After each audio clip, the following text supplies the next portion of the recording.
우리 창세기를 마지막 이제 마무리하게 되었습니다.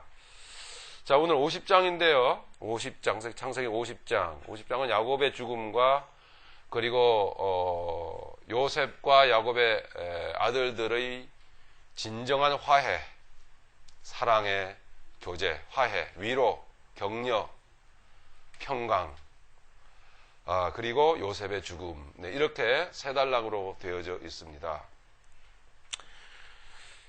창세기는 태초에 하나님이 천지를 창조하시니라 이렇게 아주 장엄하게 시작하죠. 하나님께서 천지를 창조하셨다 이렇게 시작을 합니다. 제가 주일날은 요한계시록 강해 설교를 하고 있는데 요한계시록 마지막에는 어떻게 맞춰지는지 아세요? 마지막 단어를 얘기하는 게 아닙니다. 어떻게요? 태초에 하나님이 천지를 창조하시니라 이렇게 시작하신 하나님께서 어떻게 새 하늘과 새 땅을 보여주시면서 새 하늘과 새 땅 보여주시면서 천국 잔치하는 그 모습으로 마무리를 해주시죠. 그죠? 전체적인 마무리의 의미가 그렇다는 얘기죠. 예, 천국 잔치하는 모습으로 보여주십니다. 세상에서 고생 많이 하고 십자가 지고 가느라고 자기 부인하고 가느라고 정말 고생 많이 하신 믿음의 사람들이 하나님 나라에서 그 새 하늘과 새 땅에서 얼마나 감격스러운 혼인잔치에 참여를 하는지 그렇게 그려지고 있는 것이죠. 그렇게 마무리가 되는 것입니다. 자, 그렇게 요한계시록에서 마무리가 되는 그 하나님의 그 뜻은 그렇게 새 하늘과 새 땅으로 마무리가 되는 하나님의 뜻은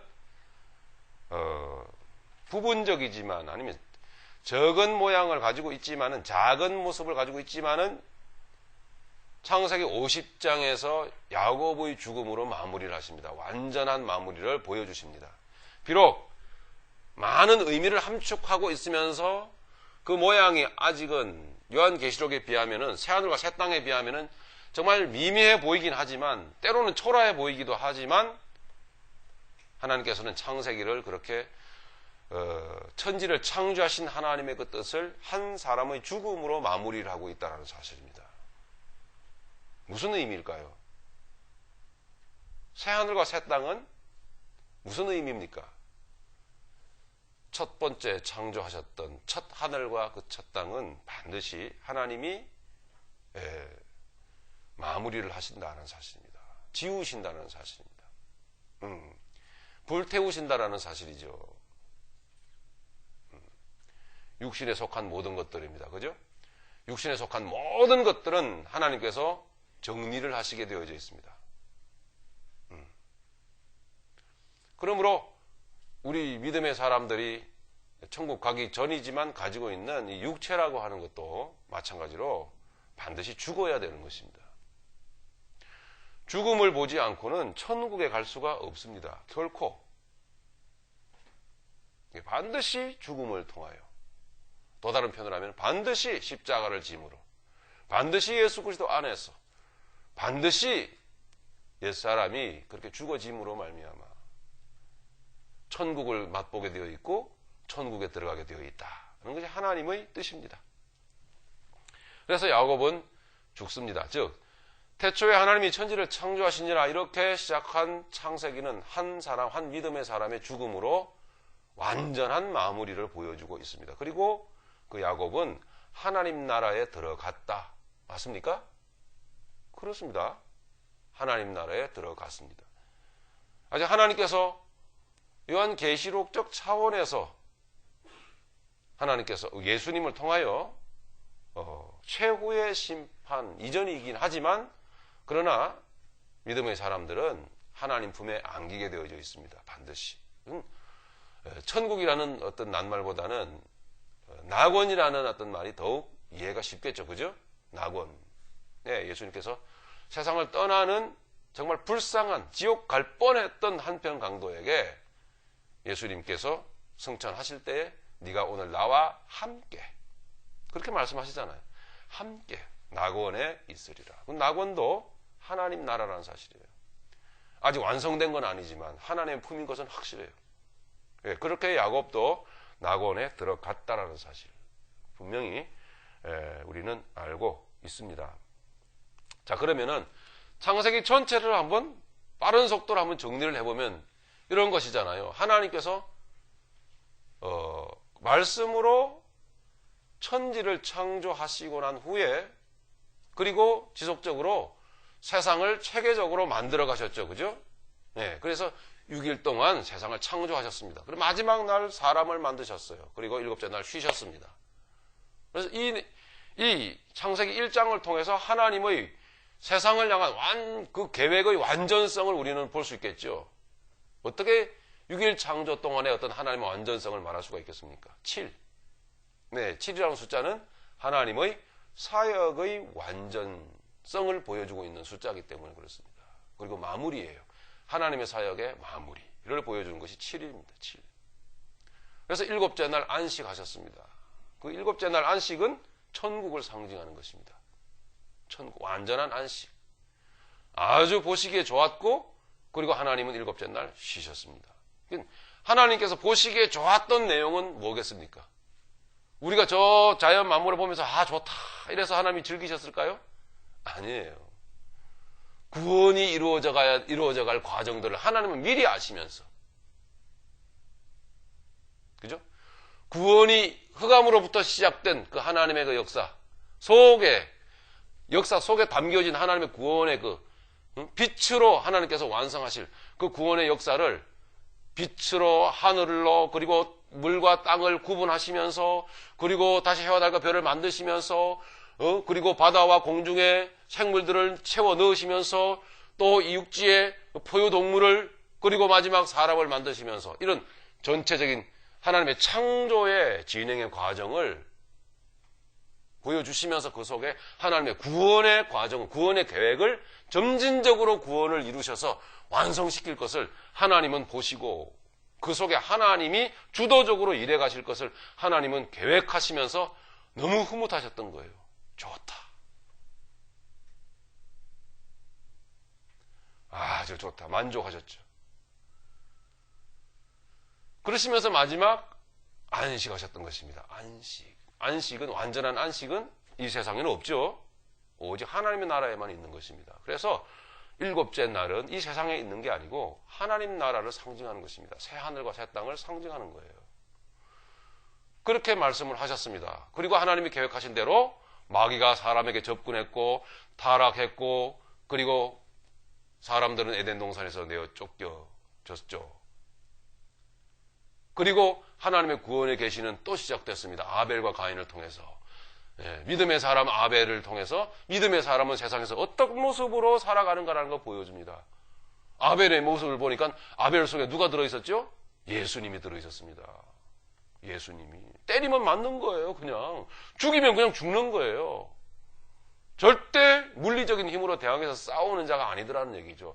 절대 자기 지식으로, 자기 요령으로, 자기 힘으로, 세상의 힘으로 세상에서 성공하는 자가 아니더라는 얘기예요. 아벨을 통해서 누구를 보여줘요? 예수님을 보여주시고 그 예수 그리스도 안에 있는 바로 후대의 믿음의 길을 걸어가야 될 저와 여러분들의 모습을 보여주신 거예요. 믿음의 사람은 이런 사람들이구나. 가인을 통해서 뭘 보여줍니까? 하나님의 백성이 아닌 세상 백성들은 어떻게 살더라는 걸 보여줍니다. 네, 돈 많이 벌고요, 잘 되고요, 장수하고요, 소원 성취하고요, 문화의 문명의 주인이 되고요, 과학의 주인이 되고요. 그렇더라고요.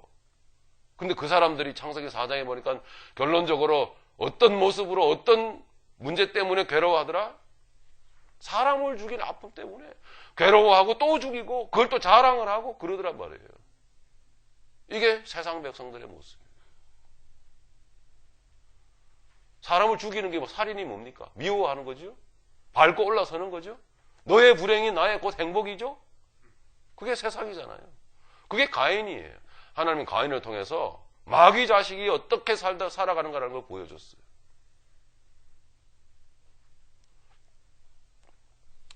5장을 통해서 믿음의 족보가 확연히 다름을 보여주죠. 6장을 통해서 인간이 어떻게, 왜, 무엇 때문에 심판을 받게 되는지를 보여줍니다. 홍수 심판이 6장부터 나오죠. 무엇 때문에 심판을 받습니까? 음란 때문에. 음란.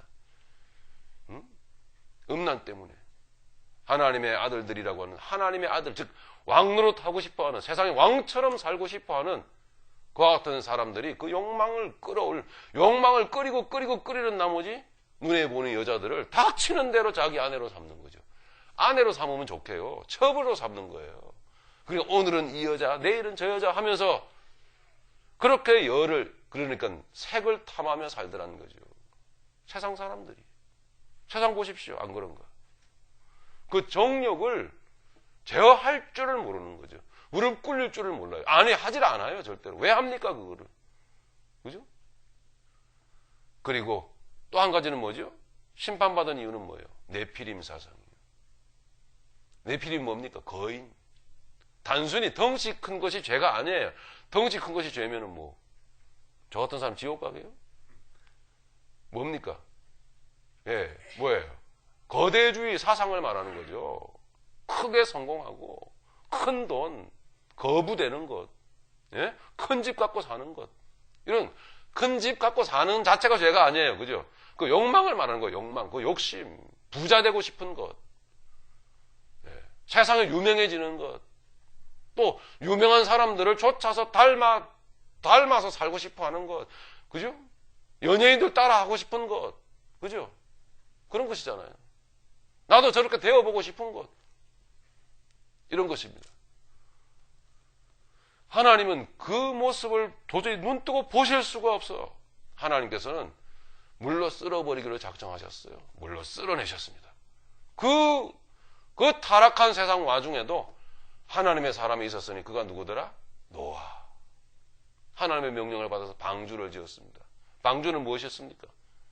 예수 그리스도. 예. 그 노아 안에 예수님이 커져가셨던 거죠. 말하자면요. 영적으로 볼 때는. 어쨌든 방주를 짓게 하셨습니다. 방주 안에 예수 그리스도 안에 다 하나님이 집어넣으셨습니다. 하나님이 딱딱딱딱 문을 닫아 집어넣으셨습니다. 그리고 세상을 쓸어버렸습니다. 노아 홍수 사건. 끝났습니다. 나고 난 다음에 그 다음에 11장에 가보니까 어떻게 되던가요? 뭐가 나와요 또? 바벨탑 사건. 이렇게 계속 반복적으로 하나님은 세상의 타락과 또 하나님의 구원을 계속 역사 속에서 계시하셨던 거예요. 자기들의 이름을 내기 위해서 탑을 쌓아올리고. 여러분, 이 마지막 때에, 이 말세에 여러분 세상을 한번 돌아보십시오. 특별히 여러분이 살다 오신 그 한국 땅을 돌아보십시오. 유난히도 코딱지 같은 나라에 유난히도 높은 빌딩이 그렇게 많아요. 그 단순히 집을 크게 높게 쌓아 올리고 짓는 것 자체를 뭐 따지자는 것이 아닙니다. 그 안에 들어있는 인간의 그 바벨탑을 쌓았던 그 욕망과 똑 닮아 있는 인간의 그 자기 자랑과 그 욕망을 절대 겸손하지 않는 인간의 실력만을 뽐내려고 하는 그 내용을 들여다보시란 말입니다. 인간의 기술을 끊임없이 자랑하고 싶어하는 그것. 몇 층짜리 올렸다. 저쪽 지구 한계통에서 100층짜리 올리면 이쪽에서는 120층 올리고 저쪽에서 150층 올리고 이제는 200층도 쌓는다죠. 이제 200층.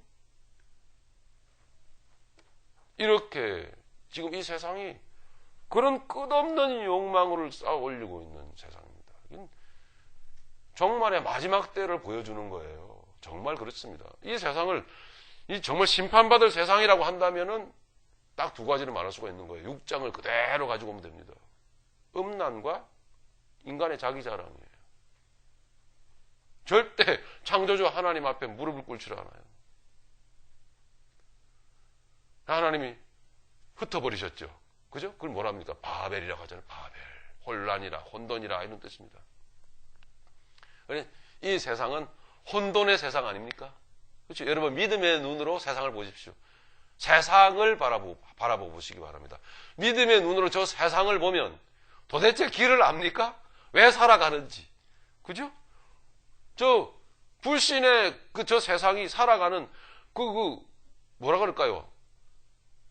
그 모습을 보면 아이들을 공부를 합니다. 왜 공부하는지 아십니까? 아이들이 알까요? 몰라요. 왜 공부하는지. 남들이 하니까 자기도 하는 거예요. 네. 결혼을 합니다. 왜 결혼하는지 아세요? 젊은 남녀가 왜 결혼합니까?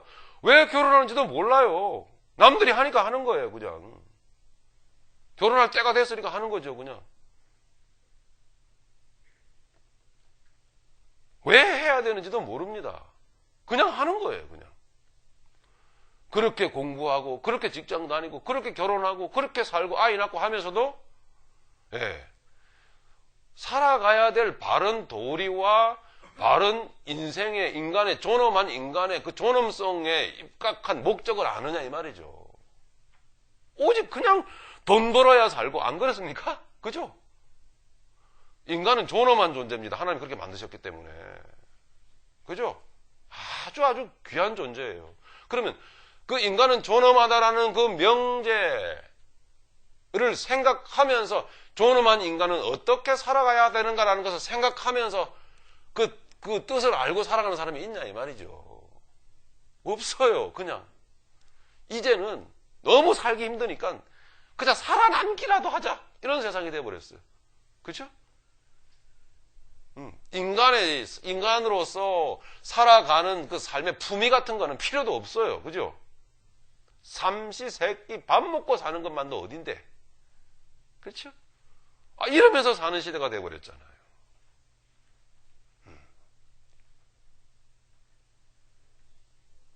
모르는 겁니다. 왜 살아야 되는지 모릅니다. 죽을 때는 알고 죽습니까? 모르고 죽어요. 내가 왜 죽는지도 몰라요. 그렇게 그게 뭐예요? 바벨의 세상이잖아요. 바벨. 인생의 길도 모르고 태어나서 이유도 없이 태어나서 왜 사는지도 모르고 살다가 모든 사람들이 죽는 그 길로 사망의 길로 가는 게 인생이에요. 이걸 보여주는 거 11장에서.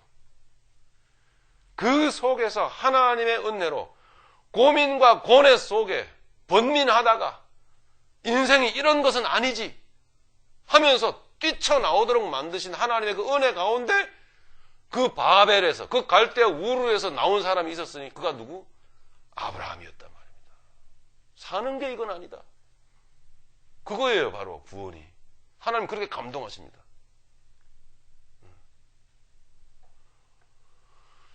오늘 우리도 마찬가지 아닙니까? 이런 혼돈의 세상에, 이런 길도 모르는 세상에서 하나님은 우리의 심령을 움직이사, 야, 이건 아니잖아. 이렇게, 그게 진짜 구원이에요. 얼떨결에 그냥 교회 다니고, 교회 다녔으니 천국 가고, 이거 아니죠. 진정 구원은 이 세상에 대한, 뭐랄까요, 환멸을 느끼게 되었어요. 정말 이 세상은 길이 없다. 정말 이 세상에는 기대할 것이 없다라는 분명한 답이 나오는 것이에요. 하나님 그렇게 만들어 가시죠. 그래서 뭐예요? 오직 예수밖에는 없다라는 거예요. 그 예수 안에서 길을 찾는 거잖아요. 아브라함은 그래서 나왔던 것입니다. 하나님의 이끌심을 따라서 나왔어요. 말씀을 따라서 나왔다 그랬죠? 그죠? 그래서 나왔습니다. 자, 아브라함이 나왔습니다. 아브라함이 살아간 인생을 여러분 다 공부하셨습니다. 이삭이 살아간 인생을 공부하셨습니다. 야곱이 살아간 인생을 여러분들이 공부하셨단 말입니다. 그들이 이 바벨의 세상에서 집 짓고 이 세상을 목적하며 살았습니까? 아니죠. 그들은 철저히 히브리서 11장을 통해서 보면은 어떻게 해요? 무슨 의식을 갖고? 나그네 의식을 갖고 살았어요. 그러나 하나님께서는 그 나그네의 인생 속에 천국의 사람의, 하늘의 사람의 삶의 인생의 의미를 담아 놓으셨단 말이에요. 의미. 그게 뭐예요? 예수 그리스도 메시아가 살아갈, 메시아가 보여주실 그 위대한 복음의 삶, 영적인 삶. 그 삶을 살아갔던 것이죠. 그게 뭐예요? 하나님은 나를 하나님 나라의 왕으로서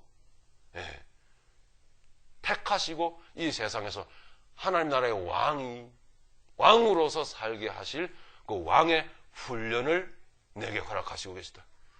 나는 이 세상 나그네로 이 세상으로 보면 나그네로 살아가지만 하나님께서는 나를 하나님 나라의 왕으로서 택하시고 이 세상에서 왕 수업을 시키고 계신다. 맞습니까? 그런 의식이 들어갔던 거죠. 맞아요? 안 맞아요, 여러분? 맞죠? 하나님 나라의 왕으로 우리를 택하신 거란 말입니다. 예수 그리스도의 신부로 택하셨잖아요. 그죠? 하나님의 자녀요. 제사장이요. 그죠? 하나님의 성전이요. 이게 전부 다 하늘 개념이죠. 하늘 개념, 천국 개념이죠. 그게 땅에 있는 거예요. 그러니까 그 하늘에 속한 모든 개념들이 내 안에서 우러나도록, 드러나도록 하시기 위하여 하나님께서는 뭘 하십니까? 훈련을 하신다. 뭘 다루신단 말이에요. 다루신다. 그 인생 여정을 이스라엘 민족을 통해서 보았을 때 뭐예요? 40년 광야 여정이었다는 거죠. 돈이 아직도 목적입니까? 하나님한테 뭘 이루어달라고 아직도 기도하세요? 내 소원 비는 게 기독교입니까? 내가 세상에서 성공하는 게 과연 축복입니까? 돌아보세요. 이걸 공부했던 거예요. 아니잖아요. 하나님께서는 영적 자존감 없이 비굴하게 살던 우리, 부자가 되었으면 부자가 되었다고 뻐기고 살질 않나? 가난에 찌들리면 가난에 찌들린 마음에 부자 되고 싶어서 몸부림치고 그 비열한 마음으로 살질 않나? 그 가련한 인생에서 뽑아내셨어요, 우리를. 그리고 그 헐벗은 거지 같은 그 마음에, 그 비고 빈자리에 우리의 중심에 하나님 나라의 영적 자존감으로 채우셨단 말입니다. 할렐루야.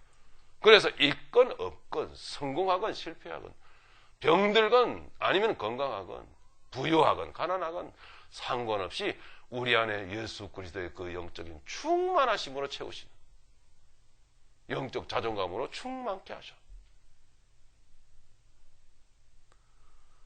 그렇게 우리를 이 땅에서 만드시고 또 그 하나님의 영광을 드러내게 하시고, 삶을 통해서.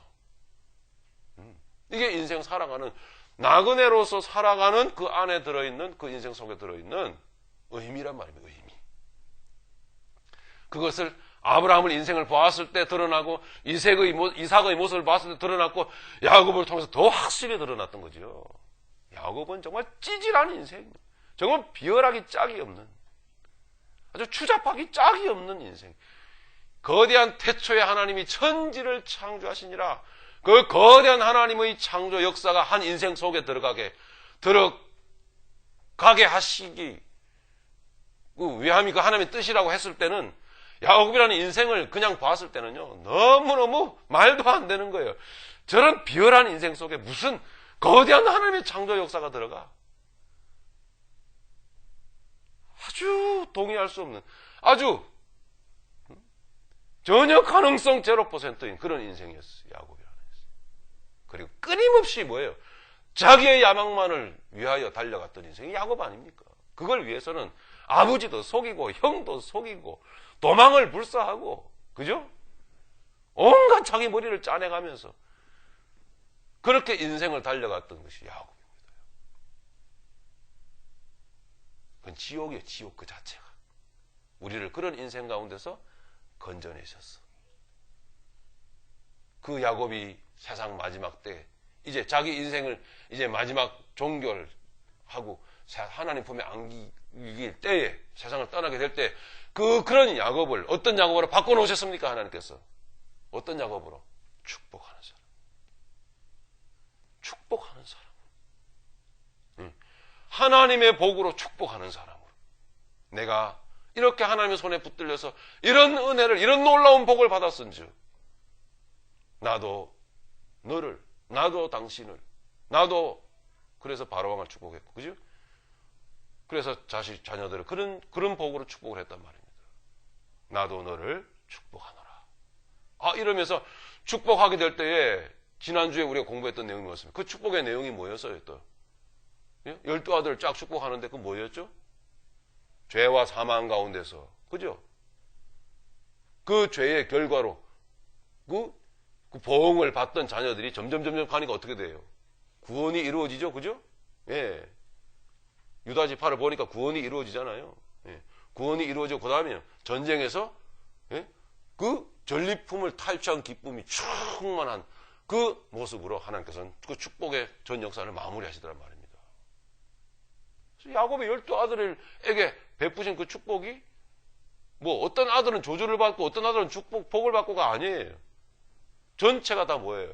히브리서 11장을 보니까 하나님께서 야곱을 통해서 자녀들을 축복하셨더라 이렇게 나오잖아요. 그죠? 모두가 뭐예요? 하나님이 다루시는 그 뜻 가운데서, 역사의 뜻 가운데서 고난도, 그리고 실패도, 아픔도, 질병도 뭐예요? 다 축복이었더란 말이죠. 단순히 범죄에 대한 저주로, 보응으로 끝나는 것이 아니라 하나님이 그렇게 치셔서 결국 하나님께서 복된 하늘의 존재로 빚어가시더라는 것을 하나님의 이 세상을 향한, 이 믿음의 삶을 향한 하나님의 복을, 12아들을 축복하는 그 전체적인 내용을 통해서 보여준다.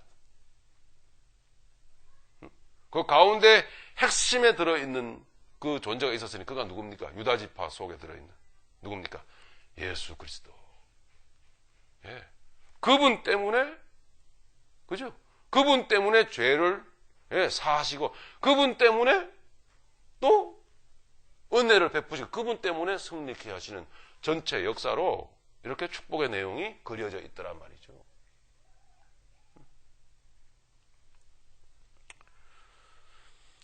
자, 어찌됐든 하나님께서는 그렇게 가능성 없는 야곱을 축복하면서 세상을 떠나는 야곱으로 만들어 놓으셨어요. 축복하면서. 그러니까 길을 알지 못하던 사람을 확실한 길을 알려주시면서, 그리고 남겨진 자들에게 축복하면서 세상을 떠나는 모습으로 보여준단 말이죠. 이게 하나님의 놀라운 복이란 말입니다. 그렇죠? 그러므로 통해서 뭐예요? 저와 여러분들이 세상 살 때 결국 살면서도 과정도 내용도 중요하지만 마지막에 그 모습이 뭡니까? 세상 떠날 때에 축복하는 자가 되기를 원하신다. 예. 축복하면서 세상을 기뻐하는 가운데 떠나는 자가 되게 하셨단 말이죠. 그게 하나님의 뜻이었다. 네. 그게 믿음의 사람들을 향한, 저와 여러분들을 향한 하나님의 뜻이란 말이죠. 길을 알게 하시고 또 축복하고 세상을 만족하면서 떠나게 하시는, 그게 바로 하나님의 그 전체적인 천지를 창조하신 하나님의 역사의 목적이란 말이죠. 여기까지 지금 정리를 했습니다. 여러분, 진실로 하나님의 우리를 향하신 그 구원의 그 뜻을 여러분 아시길 바랍니다. 그 내용은 뭐예요?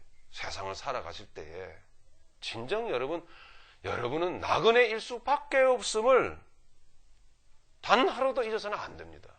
그 이야기는 뭐예요? 이 세상에 여러분의 정열과 여러분의 시간과 돈과 목적을 이 세상의 목적을 두고 쏟아내서는 안 된다는 것입니다.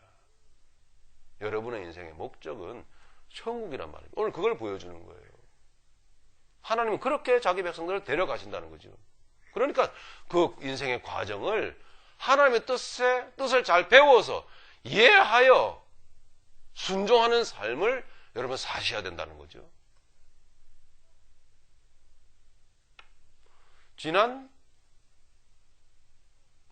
말씀 안 드렸네, 주일날. 여러분, 하나님께서 우리에게 말씀하시는 우상숭배는 뭘까요? 무엇이 우상숭배일까요? 어떤 형상을 앞에 놓고 절하는 것이 우상숭배일까요? 그 우상숭배 맞죠? 그럼 그 정도가 우상숭배가 아니다라고 한다면, 그럼 무슨 좀 더 깊은 의미가 들어있는 거죠. 우리가 놓치고 있는 부분이 있을 수도 있다는 거죠. 아니, 나는 우상숭배를 안 한다고 하지만 우상숭배를 하고 있을 수도 있는 그 어떤 내가 알지 못하는 그런 내용이 있다라는 거죠. 단순히 그게 우상숭배가 아니라면 그럼 뭐가 우상숭배입니까? 너희는 우상숭배하지 말라. 우상에게서 너를 지켜. 우상으로부터 너를 멀리하라. 요한일서 5장에 보면 나오거든요. 그 우상숭배를 하지 말라는 것은 뭘까요? 이 세상 것을 구하지 말라는 거죠. 너희의 인생의 목적이 이 세상이 되게 하지 말라는 거죠. 하루에 8시간, 9시간, 10시간 일하시면서 여러분이 어떠한 마음의 목적과 어떠한 뭐랄까요? 예. 그런 간절한 마음으로 아니면 어떤 정신줄을 가지고 사셨느냐 이 얘기예요.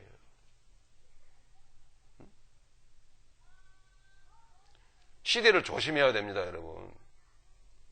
누차 말씀드렸다시피 지금은요, 생존을 위한 몸부림의 시대가 되어버리고 말았어요, 여러분.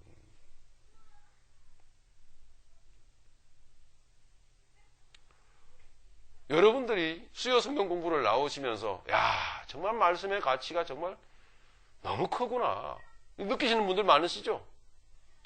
예? 그냥 추상적으로 드리는 말씀이 아닙니다. 저도 쏟아부은 진액이 있고요. 여러분들도 그리고 쏟아내신 그 열정이 있으셨어요. 그죠? 그래서 우리가 서로 수요일날 만난 거 아닙니까?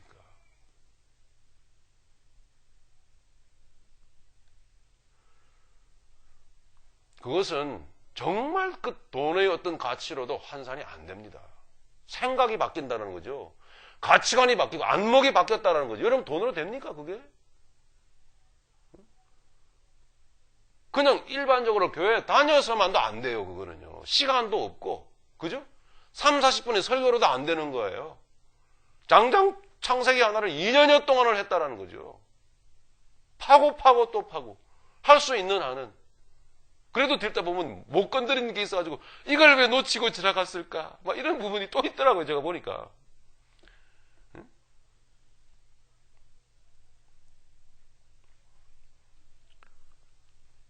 인생을 완전히 바꿀 만한 문제가 아니 놀라운 보화가 이 창세기 안에 있었다라는 거 느끼시는 분들이 있었을 것입니다.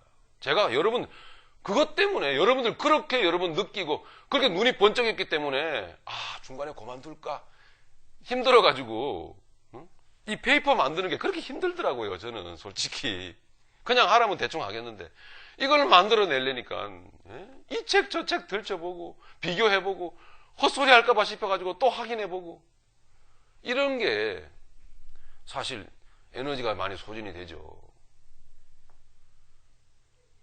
그게 여러분들의 인생을 값지게 하는 거 아닙니까? 그죠? 그런데 거기에 참여할 시간이 없다라는 거예요. 아니면은 무관심, 아니면은 무가치. 솔직히 속도 어느 정도는 좀 상합니다. 저는요. 예. 우리 성도이긴 한데 이 시간이 관심 밖에 나 있을 때 그분에게 있었어. 야, 좀 섭섭하다. 아니요, 애써 부득불한 사정이 있는 것이지. 살기 어려우니까 그런 것이지. 시간이 없는 걸 어떡해. 이렇게 그냥 상처 안 받으려고 오해 안 하려고 넘어가긴 하지만 그럼에도 불구하고 이 세상은 그러한 세상이라는 말입니다. 이 한 가지는 알아두셔야 됩니다. 인생을 바꿀 만큼 귀하고 귀한 말씀을 배우는 시간임에도 불구하고 거기에 참여할 시간이 없다. 여유가 없다라는 거죠. 그런 세상이라는 것은 분명하죠. 그죠?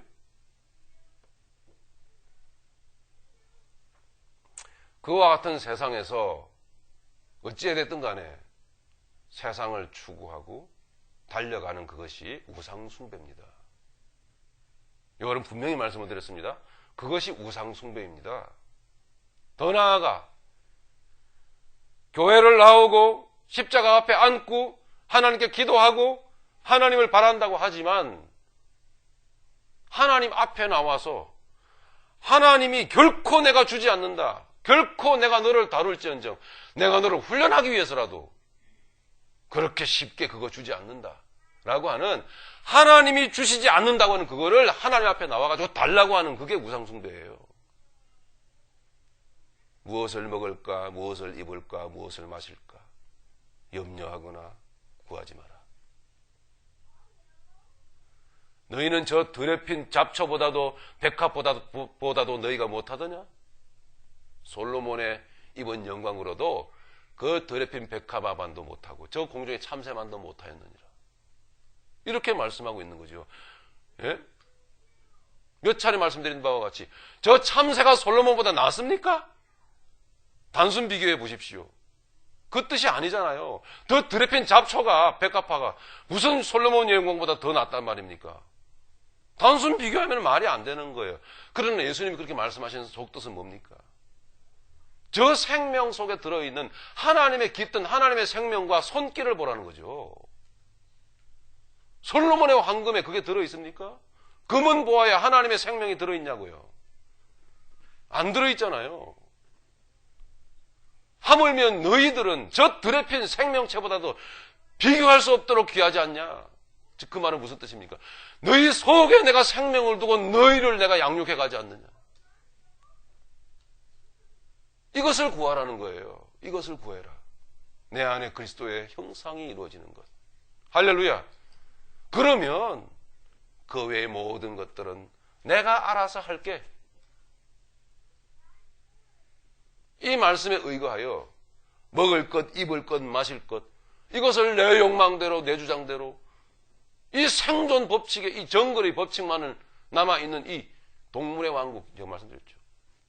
이 동물의 왕국에서 동물처럼 살아가려고 하는 그 마음으로, 그 욕망으로 하나님 앞에 나와가지고 그거 주세요, 그거 주세요, 소원 들어주세요, 응답해 주세요 하는 것이 뭐예요?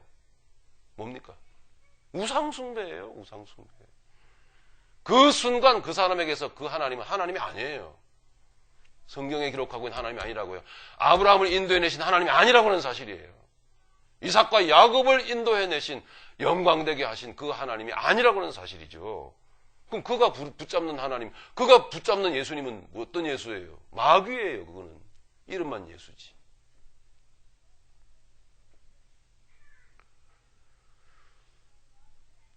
하나님이 창세기를 통해서 가르치시고자 했던 것은 이겁니다. 이 간단한 거예요. 어떻게 보면.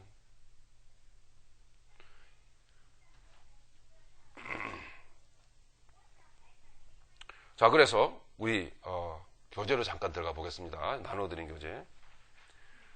그래서 아주 웅대하게 시작된 이 창세기, 태초에 하나님이 천지를 창조하시니라 이렇게 시작된 창세기는 한 사람의 죽음으로 끝나는 것입니다.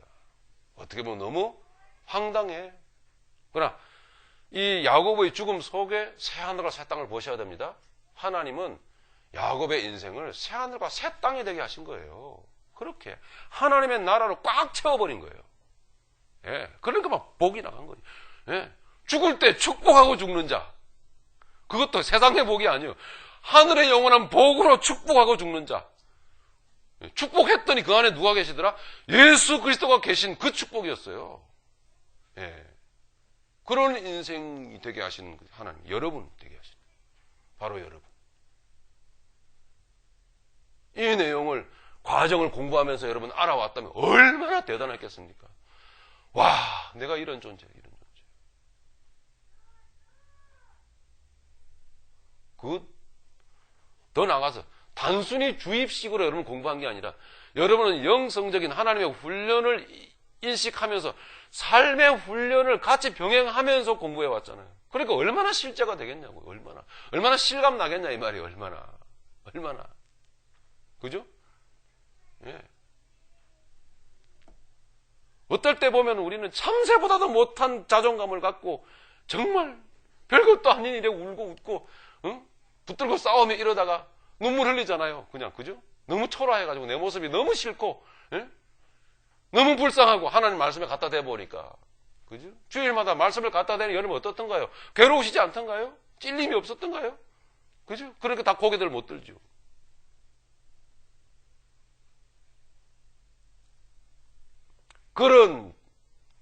정말, 그런 가난한 인생을 살던 우리를 얼마나 부욕해 하셨던가 하나님께서.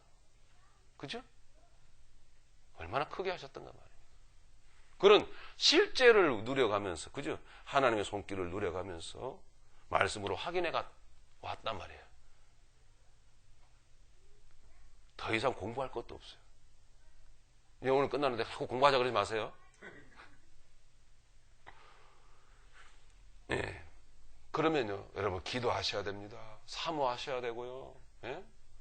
먹고 살기 힘들다, 시간 없다, 이 소리 나오면 정말 슬픕니다.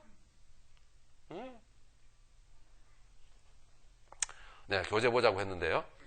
보시면 태초에 하나님이 천지를 창조하시니라 이렇게 참 웅장하게 시작된 창세기가 이제 마무리를 하게 되는 거죠. 예, 믿음의 사람의 죽음으로 마무리가 된단 말이에요. 예. 서운하지만 그러나 그 죽음은 그렇게 단순하고 슬프고 애통스러운 죽음이 아니에요. 천지 창조의 거대한 하나님의 그 뜻을 한 몸으로 다 받아들이기에 너무나 초라했던 야곱이지만, 그죠? 전혀 신의 성품에 참여하는, 아니요, 할 수도 없는, 신의 성품에 참여할 정도가 되면 적어도 인격적이었고 적어도 교양미가 넘쳤던, 뭐래요? 그 누굽니까?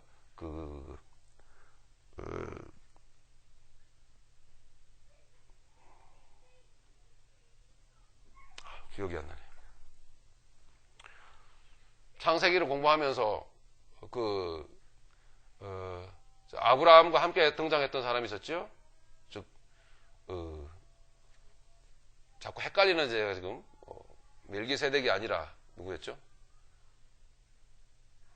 아비멜렉, 미안합니다. 예. 아비멜렉 정도는 되어야, 그죠? 되어야 하나님의 그 계획 가운데 또 이렇게 또 인도되기도 하고 말이죠. 하나님께서 또 받을 만한 인격이었으니까. 전혀 야곱은 하나님의 뜻에 맞을 만큼 그런 인격을, 그런 교양을 지닌 사람이 아니었다라는 거죠. 그런 모습을 통해서 우리를 비춰주는 거죠. 자, 그렇게 하나님의 그 품위의 품격에 맞지 않았던 야곱이라는 한 사람이 그 하나님의 뜻을 도망을 가죠. 거부하며 또 거부하며 도망을 쳤지만 결코 도망갈 수 없었습니다. 결국은 하나님의 손에 붙잡혀서 때로는 억지로 몸부림을 치면서 나중에는 체념하게 되죠. 그렇게 하나님을 인정하면서 하늘을 향하여 걸어가게 되었던 것이죠. 결국 마지막에 그의 모습은 뭡니까? 거인의 모습을 하고 있었다는 거죠. 거인. 겉모습은 기근에 눌린, 기근에 찌들린 거지 노인처럼 보이지만 그의 속 사람은 하늘의 인격으로, 하나님의 인격으로 가득 채워진 거인의 모습을 하고 있었다는 말이죠. 뭐죠? 다시 말씀드리지만 축복하는 자. 하늘의 하나님의 그 이름으로 하나님이 복 주신 그 복으로 축복하는 자가 되었다는 말이죠. 자, 그래 여기서 이제 체념이라는 단어를 쓴 것은 포기가 아닙니다. 포기와 체념은 틀린데, 포기는 자기의 인생을 그냥 포기해 버리는 거예요. 그러니까 비전도 없고 그냥 그만 끝내버리는 게 포기죠. 근데 체념은 뭐예요? 자기 것에 대한, 그동안 붙들고 있었던 내 것에 대한 내려놓음을 말하는 거죠. 그리고 나에게 도전에 들어왔던 새 것에 대한 순종과 겸손의 받아들임을 바로 체념이라고 말하는 거죠. 그래서 자기 것을 버리게 되었고 하나님의 뜻을 받아들이는 그와 같은 야곱으로서 새로운 그 삶을 살아갔던 것이란 말이죠. 그렇게 해서 아주 거인의 삶의 그 마침표를 찍은 것이 바로 야곱의 죽음이다, 이렇게 말하는 것입니다. 자, 그러므로 창세기의 마지막 제50장은 야곱의 죽음과 요셉의 죽음 그 사이에 두고 야곱의 그 자녀들의 화해의 그 미담을 기록하고 있는 것입니다. 이게 천국을 의미하는 거죠.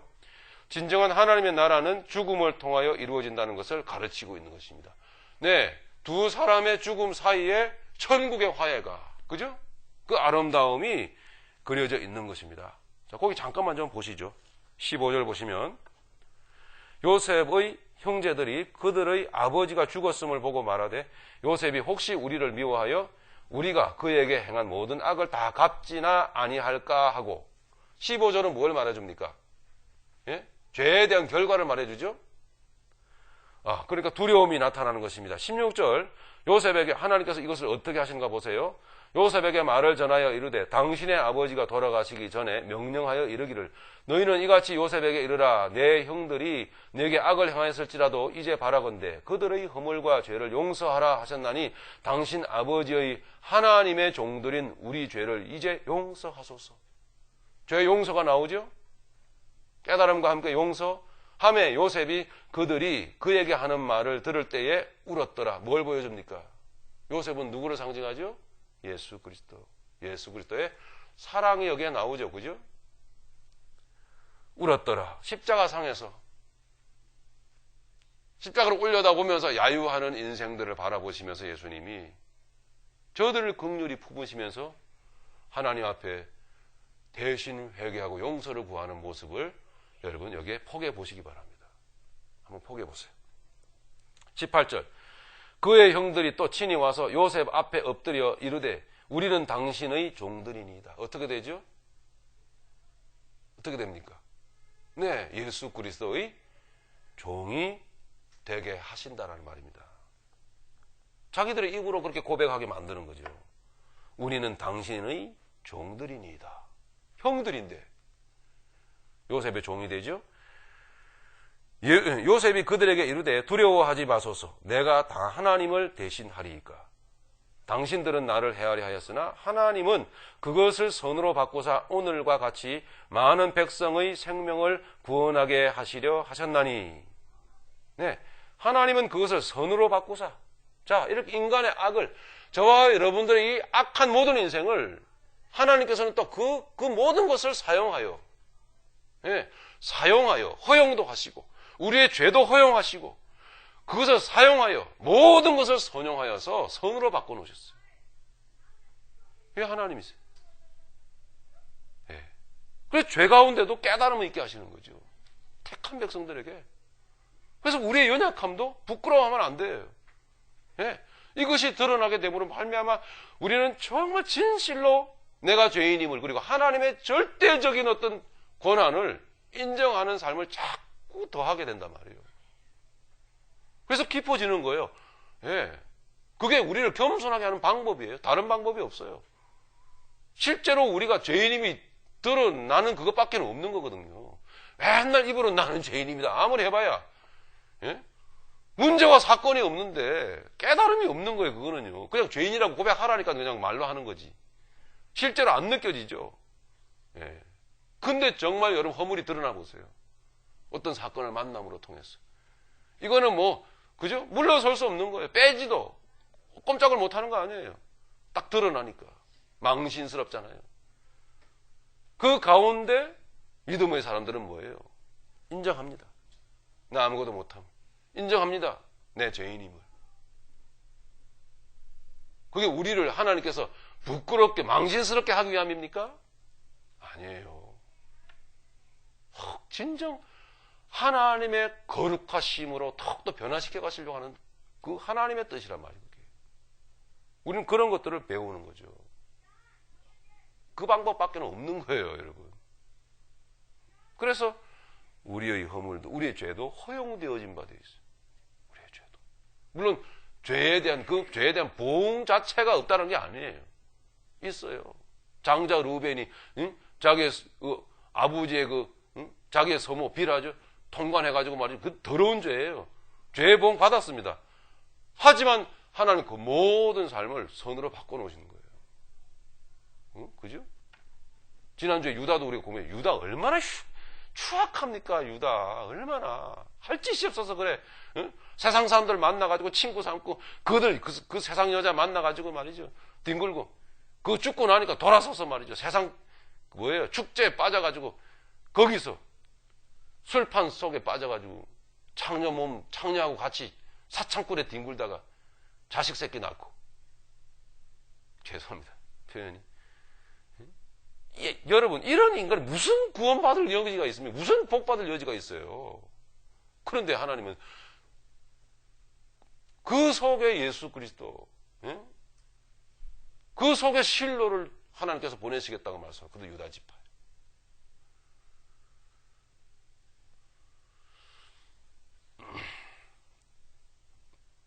우리가 하는 거 아니라고 하는 거를 배우는 거죠. 그게 20절입니다. 당신들은 나를 헤아려 하였으나 하나님은 그것을 선으로 바꾸사. 하나님이 하셨다는 거죠. 보여주시죠?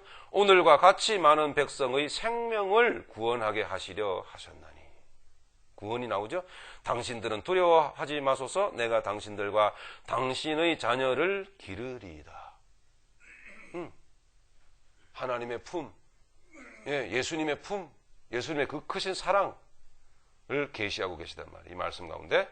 하고 그들을 강한 곡한 말로 위로하였더라. 이게 천국이에요. 예.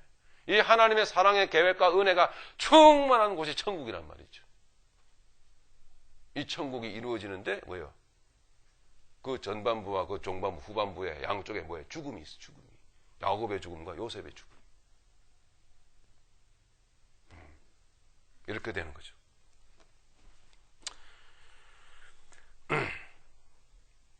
자, 다시 한번 교재로 가시면은, 그래서 두 번째 단락 끊어진 부분 보십니다.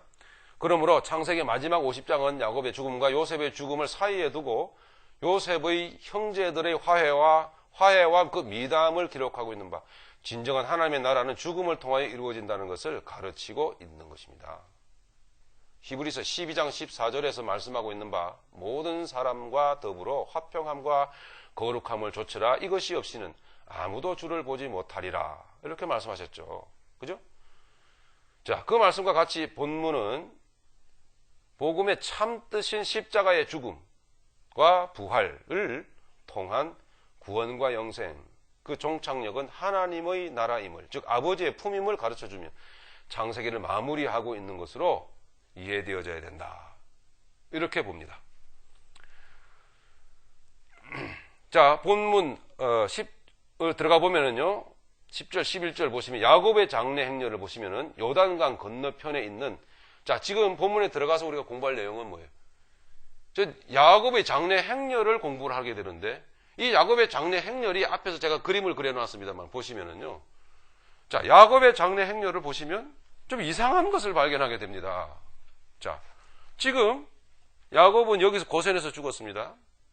죽어서 이제 야곱이 유언한 바 내 유해를 우리 할아버지 아브라함이 사놓은 이 마물의 막벨라 굴에 장사해 다오, 이렇게 유언을 했거든요. 그래서 그대로 유언을 따라서 가긴 가는데, 이 야곱의 장래 행렬이 이 지중해를 끼고 이렇게 편안하게 올라가면은 브엘세바를 거쳐서 마므레가 나타납니다. 예루살렘은 더 올라가야 되는 거예요. 예. 근데 이렇게 무슨 얘기냐면, 편안하게 짧은 기간 안에 도달할 수 있는데 불구하고 성경은 이 길로 가지 아니하고 피곤한 길로, 이 지금 빨갛게 그려놓은 것은 지금 430년 후에 이스라엘 민족이 밟아가야 될 출애굽의 경로를 제가 그려놨던 것입니다.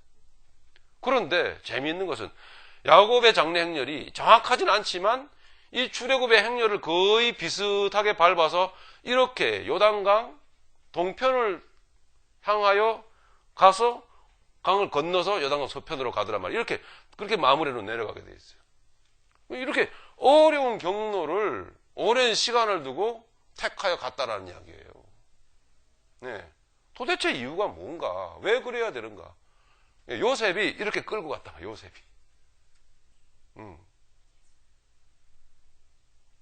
이게 430년 후에 야곱의 그 자손들이, 이스라엘 백성들이 밟아가야 될 출애굽의 경로거든요. 출애굽은 뭘 의미합니까, 여러분? 구원. 예? 예수 그리스도 안에서 이루어질 그 구원. 그죠? 어린 양 유월절 사건을 통하여 구원이 이루어지죠? 예. 그 구원을 설명하고 있는 거란 말이에요. 야곱의 장래 행렬은 그 구원을 설명하고 있는 거예요. 마지막 죽으면서. 하나님이 이렇게 구원하신다는 거죠. 즉, 하나님은 내 인생을 이렇게 구원하셨다는 거예요. 이렇게.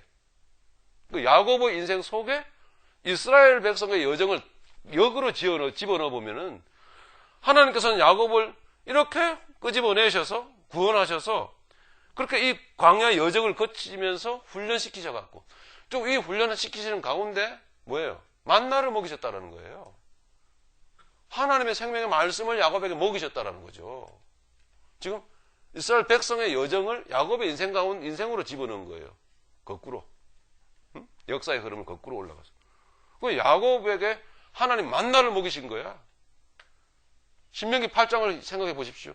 만나를 먹이기 위해서 하나님은 일부러 뭐예요? 애굽의 양식을 뺏었어요. 줄이게 하셨단 말이에요. 말씀하고 계시죠? 내가 너희를 줄이게 한 이유는 이렇게 가르치잖아요. 네. 어떠한지 전도사님? 네. 그 말은 무슨 뜻입니까? 확실히 알고 계세요? 뭐 하나님이 몰라서요? 그 마음이 어떠한지? 아니면 깨우치려고?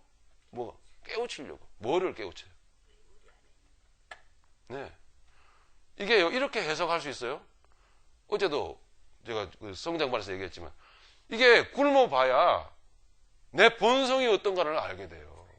우리가 굶어보면요, 물불안간입니다. 예. 굶어보면은, 한두 끼 굶으면요, 허겁지겁 퍼먹잖아요, 밥을. 배고프다고. 예? 근데 이 중에 어떤 분들한테도 제가 얘기했습니다. 제발 그렇게 먹지 말라고. 품이 떨어진다고. 예? 한 두어 끼 굶으면요, 밥을 산더미처럼 쌓아가지고 말이죠. 그냥 나 혼자 먹겠다고 막 먹어요. 저기서, 저 테이블에서. 그럼 옆에 보는 사람 좀 슬프더라고요. 좀, 예? 그래서 제가 가르쳐 줬죠. 결국은 그 많은 양을 먹기는 먹겠지만은, 처음에는 좀 적당히 가져와서 먹어. 응? 그러다가 야금야금 더 많이 먹어. 자주. 아니, 자주가 아니라. 더 여러 차례 가져다 먹어. 그래야 품위가 안 떨어지지. 똑같은 얘기예요, 사실은. 응? 이게 굶어보면 내가 이게 동물이구나라는 게 다 나와요. 그래서 하나님 그렇게 말씀하신 거예요. 내가 너희를 줄이게 한 이유는 너희가 내 말을 지키는지 안 지키는지 알게 하려 합니다. 이 말은 하나님이 몰라서가 아니에요. 우리대로 깨닫게 하시는 거라고요. 배고파 보세요. 가난해 보세요. 주머니에 돈 없어 봐요. 예? 속물근성 다 튀어나옵니다.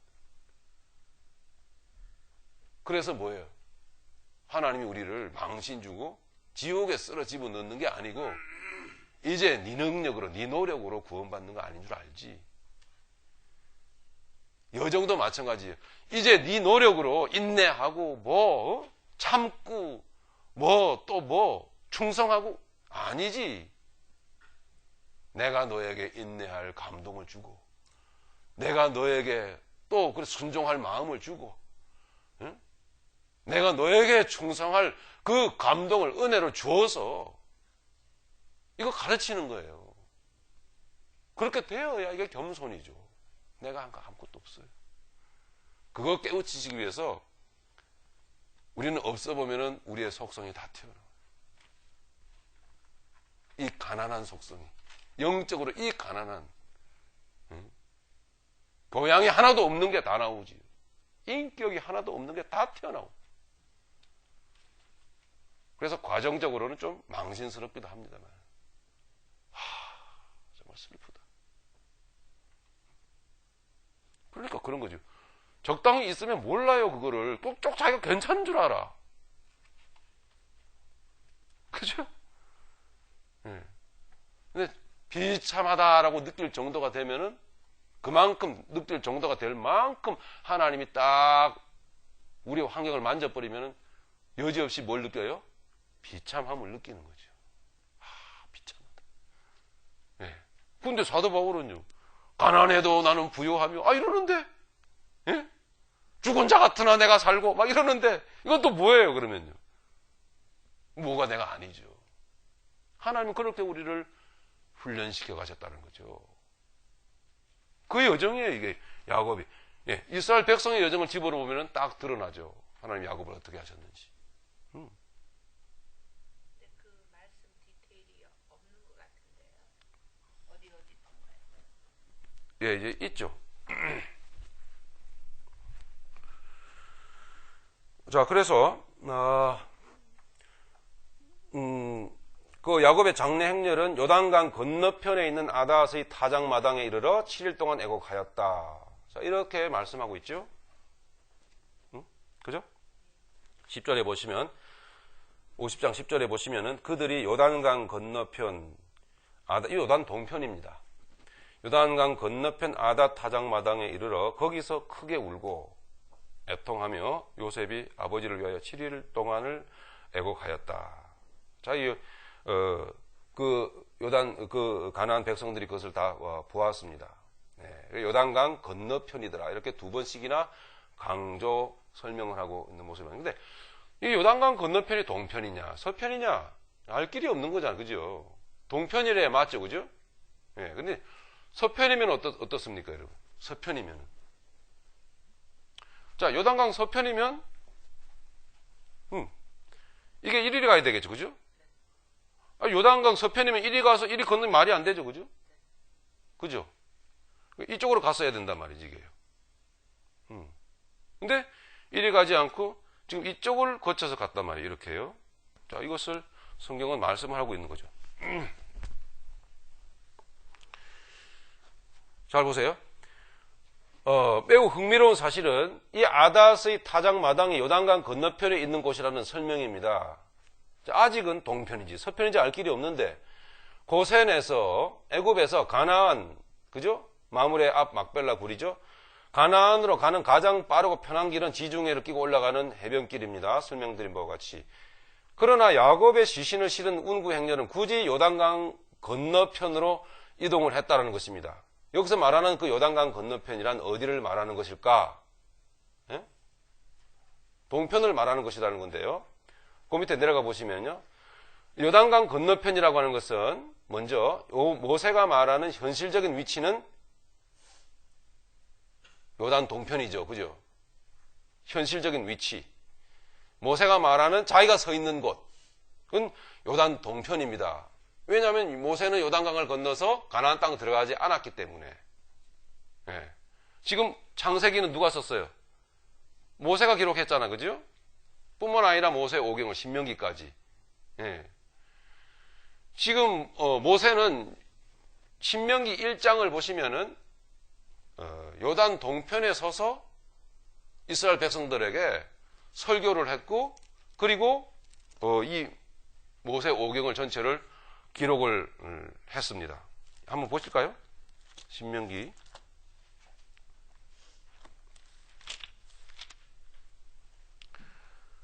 1장 1절 보시면 이는 뭘 말합니까? 신명기를 말하죠. 이는 모세가 요단 저쪽 숲 맞은편의 아라바 광야, 이게 요단 저쪽이라고 나옵니다. 요단 저쪽. 그럼 요단은, 모세는 어디 서 있는 거예요? 동편이에요, 서편이에요? 동편이죠.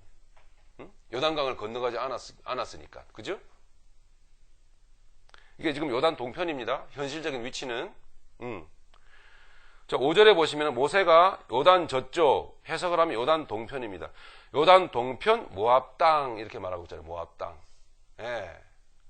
모압 땅은 요단 동편이에요. 그런데 잘 보시면 모세가 요단 저쪽 모압 땅에서 이렇게 말하고 있잖아요. 모압 땅에서. 근데 모세가 자기 보고 이렇게 말하고 있거든요. 그건 모세가 설교하는 자기를 바라보는 느낌을 가지고 요단 동편에서, 요단 서편에서 요단강을 건너 요단 저쪽 이스라엘 백성들에게 설교를 하는 모습을 그려주고 있다고요. 가나안 땅에 들어가지도 않은 모세가 들어간 것처럼 지금 하고 있단 말이에요. 아시겠죠? 예, 들어간 것처럼. 이해가 되십니까? 이게 뭔 말이죠? 예. 그렇죠. 그렇죠. 자기는 서편에 들어가서 지금 가나안 땅에 들어간 거예요. 자기는 안 들어갔어. 근데 들어갔어. 영적으로는. 그래가지고 요단 서편에 딱 들어가지고 쫙 바라보면서 그림을 보듯이 설명을 하고 있는 거죠. 상황을. 예. 자기가 자기 보고 이제 쓰고 있는 거예요. 이게 이제 이스라엘 백성들이 자기를 제3자로 여기면 쓰면서 쓰는 어떤 이스라엘 백성들의 유대인들의 기법입니다. 이런 것들이. 예. 그래서 요단 서편에서 이미 가나안 땅에 들어가지도 않은 자기가 들어간 것처럼 하면서 이제 요단 동편에 있는 들어가기 직전의 자기와 그 이스라엘 백성들의 모습을 보면서 이렇게 이 계시의 말씀을 받고 그 설교를 한 내용을 쓰고 있다란 말이죠. 그래서 그와 같은 사실을 보시면은 신명기 1장을 의거해서 보신다면은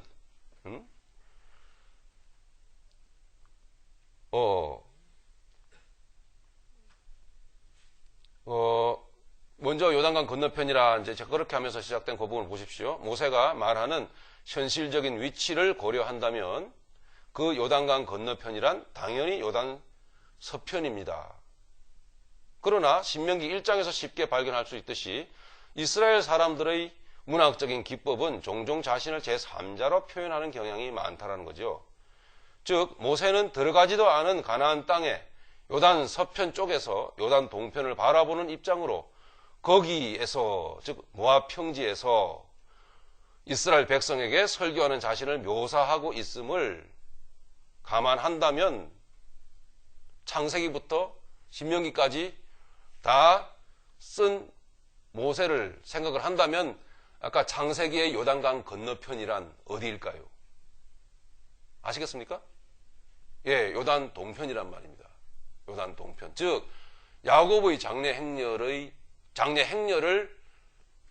설명했을 때에 요단강 건너편이라는 이 말은 야곱의 장래 행렬은 바로 쉬운 길로 택해서 바로 그것을 올라간 그 요단 서편이 아니라 어려운 길로 돌아서 모압 땅으로 건너 모압 땅에 진을 치게 되고 또 그렇게 거기에서 자기가 이스라엘 백성들에게 설교한 그 내용을 우리가 살펴보았듯이 요단강 건너편이란 요단 동편을 말한단 말입니다. 요단 동편.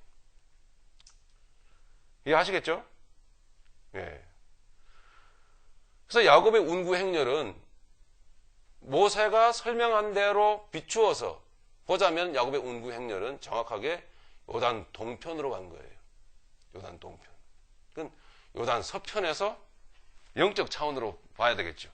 요단 서편에 서서 요단강 건너편이라고 말했던 창세기 50장의 내용을 보면은 그 요단강 건너편이란 요단 동편이에요. 여기 서서 모세가 요단 동편에 서서 이쪽을 바라보면서 여기에서 모세가 기록하여 말씀으로 설교하여 이르되 이러면서 이제 설교한 내용이 나오잖아요. 신명기 1장에. 그죠? 모세오경, 창세기, 출애굽기, 신명기까지 다 포함하여 생각해보건대 모세는 바로 여기에서 책을 쓰고 그리고 설교를 했던 내용이죠. 그러니까 야곱의 운구 행렬이 요단강 건너편에서 7일 동안 애곡을 하고 이렇게 설명을 하게 되는 거란 말이에요. 이해하시겠습니까? 거기까지.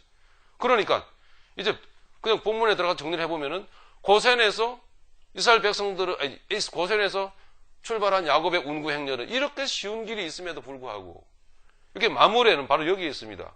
브엘세바는 이스라엘의 최남단을 말하고 있죠. 그러니까 최남단과 마무리에는 얼마 되지가 않아요. 가까운 거리입니다.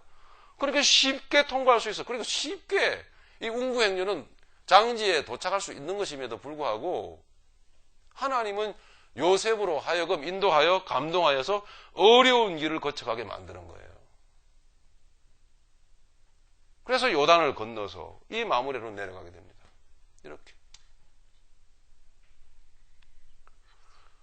이렇게 하나님께서는 무엇을 설명하고 계시는 것입니까? 이스라엘 백성의 그 출애굽 여정을 야곱의 인생 속에 싹 집어넣어 보면은 그래서 결국 야곱을 통하여 뭐예요? 하나님의 구원을 설명해내고 계시단 말이에요. 야곱의 인생을 통해서 하나님의 구원을 설명하고 계십니다.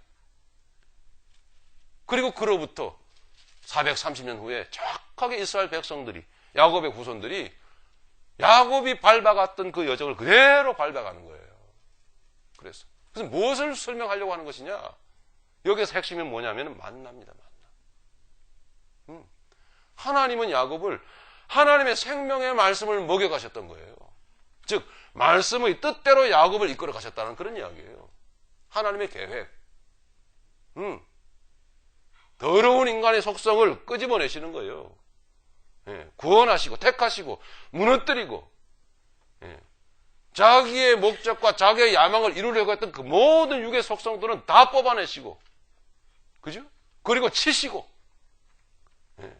불구자가 되게 하시기까지.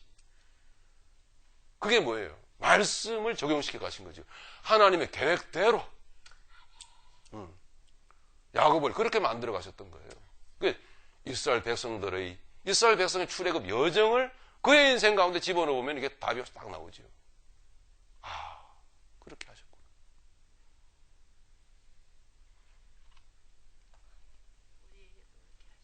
그러면요. 이 여정을 야곱이 밟아가고 이스라엘 백성들이 그대로 밟아갑니다. 그래서 저들은 하나님의 육의 양식을 하나님께서 그 육의 양식을 하나님께서 취하시고 가져가시고 그리고 영의 양식을 먹여 가셨다는 거죠. 지난 주일날 저와 여러분들이 주의 만찬에 참여했지 않습니까? 그게 무슨 뜻입니까? 주의 만찬. 고난의 떡을 먹이시는 거예요. 고난의 떡을. 그게 하나님의 계획이라는 거죠. 하나님의 계획. 하나님의 구원이 그 속에 드러나는 거잖아요. 그래서 하나님께서는 그렇게 야고보의 시체를 아브라함이 창세기 23장에 나오죠. 자기 사라가 죽었을 때에, 아내가 죽었을 때에 돈을 주고 사죠. 예, 가나안 족속, 헷 족속으로부터 돈을 주고 삽니다. 그 23장 보시면 다 공부했는데요. 예, 그러니까 이 장지를 얻게 되는데 헷 족속에 그냥 줍니다. 아브라함이 인격도 훌륭하고 말이죠. 또 명성이 나름대로 있었던 바, 그냥 해, 그냥 가져가시오. 하니까 아브라함이 어떻게 해요? 굳이 자기 아내를 장사 지낼 이 막벨라 굴, 그 땅을, 마물의 땅을 돈을 주고 삽니다. 굳이. 다시 옥신각신 실갱이가 벌어지죠. 아유, 돈이 무슨 돈이요? 하면 안 받으려고. 아니, 응? 안 받으러 갑니다. 아니야, 이 사람. 돈 줍니다. 몇 차례 실갱이가 왔다 갔다 하고, 결국은 아브라함의 뜻을 꺾지 못해서 돈을 받게 되죠. 아브라함은 당당히 돈을 주고, 그리고 이 땅을 삽니다. 그게 이 창세기 23장에 다 기록되어져 있죠. 무슨 뜻입니까, 그게? 천국은 공짜로 가는 게 아니에요, 여러분. 반드시 대가를 치르게 되어 있어요. 죽음이라는 대가. 그걸 가르쳐 주는 거예요, 우리에게. 아시겠습니까? 거기에는 몇 가지 의미가 들어있어요. 첫 번째로, 무슨 죽음이 있어야 됩니까? 예수 그리스도의 죽음. 예. 예수 그리스도의 죽음 없이는 천국이 없어요, 우리에게. 그걸 보여주는 거예요. 그로 통해서 구원이 이루어지니까. 천국이 그로 통해서 이루어지니까, 우리에게. 그죠? 그럼 예수 그리스도 안에서 그분의 예수님의 죽음을 통해서 구원받은 우리는 천국 백성이 되었는데, 그럼 우리가 천국에 들어가는 여정은 뭡니까? 죽음의 여정이에요. 뭐의 죽음이요? 옛사람, 육신의 정욕. 하나님 앞에서 하나님에게로부터 얻어내지 못하는, 하나님이 안 주시는 그거를 하나님께로부터 뜯어내려고 붙들고 늘어지는 그 우상숭배 말입니다, 여러분. 그 잘못된 기독교 말이에요, 그거. 예? 하나님이 안 주신다고 하니까 다른 데 비는 거죠. 그죠? 그게 우상숭배 아니에요. 근데 그 사고방식으로 하나님 앞에서 비는 거예요, 달라고. 그러니 얼마나 웃겨요, 이게. 하나님 귀신 만드는 거지. 그런 우상숭배 사고방식을 다 뽑아내시고. 그게 죽지 않으면 안 된다라는 거죠. 맞습니까? 그게 맞다면, 성경을 통해서 확인했다면, 어떻게 그 기독교가 기독교입니까, 여러분? 응? 그런 기독교인도 천국 갑니까?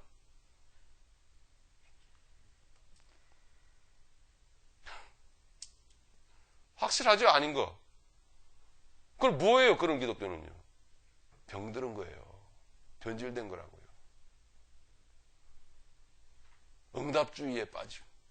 조금만 입만 열면 응답받았다. 응답 받은 거 아니야, 이미? 내 구원 확실하면? 성경으로 대입해 보세요, 여러분. 정말 내가 구원받은 게 확실하면은 응답 받은 거 아닙니까? 그 안에서. 뭔 응답이 그렇게 또 필요합니까, 세상에서?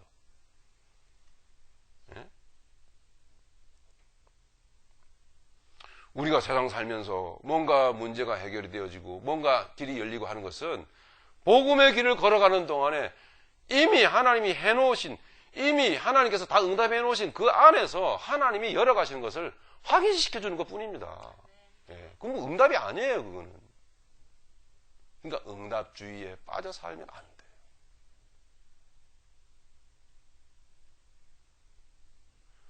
돼요. 이런 같은 과정에서 진짜 그리스도인으로서 내가 다시 확인되어지고 다시 컨펌 받고 다시 말씀부터 확인되어지면 그만큼 담대한 게 없어요. 확실하단 말이에요. 여러분, 확실한 크리스찬이요, 확실한 천국 백성이요, 그죠? 확실한 이스라엘들 아닙니까? 하나님 그거 보여주는 거예요. 그래서 굳이 돈을 주고 사네. 돈을 주고. 굳이. 그게 대가를 치러야 되는 거예요, 여러분. 자기를 무릎 꿇리는 대가. 그게 영성 아닙니까?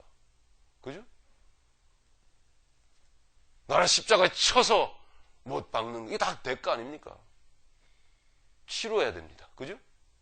예, 사건 만나는 것도 그런 같은 차원에서의 연장선상에 있는 거 아닙니까? 문제 만나는 거, 사건 터지는 거, 이런 거. 그죠?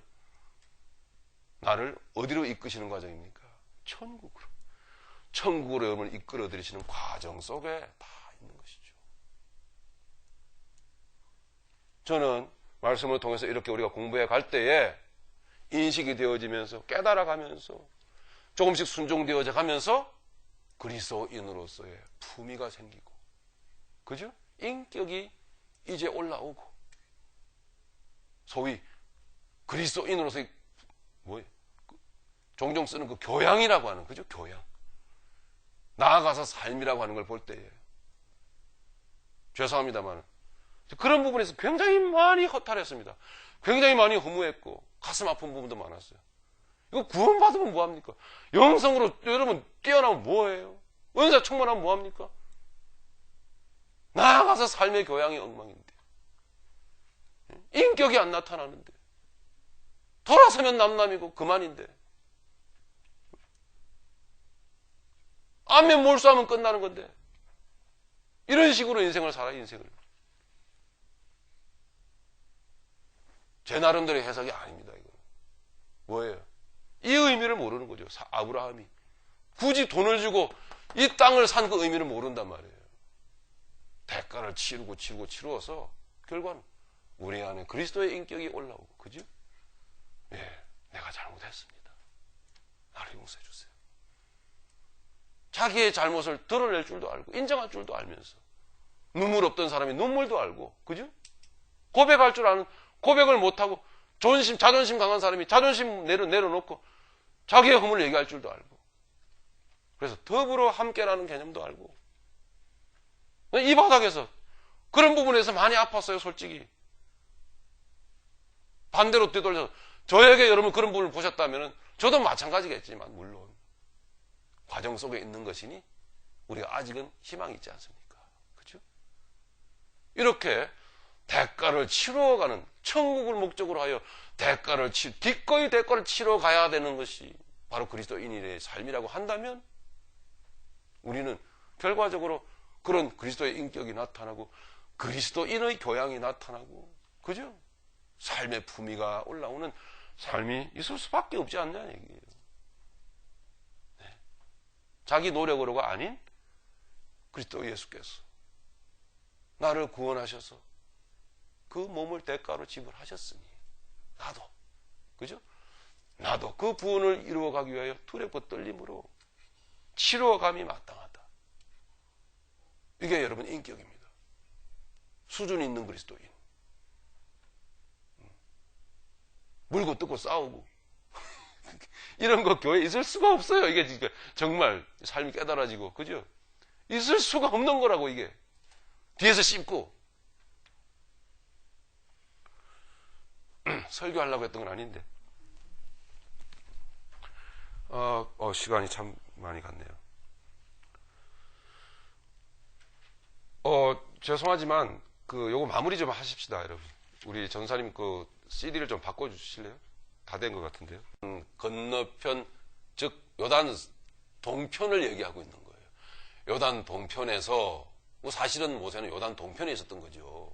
그죠? 요단강 건너가기 전, 영적으로 천국 가기 전, 거기서 끝났잖아요, 모세는요. 그죠? 비스가사 기슭에서. 네.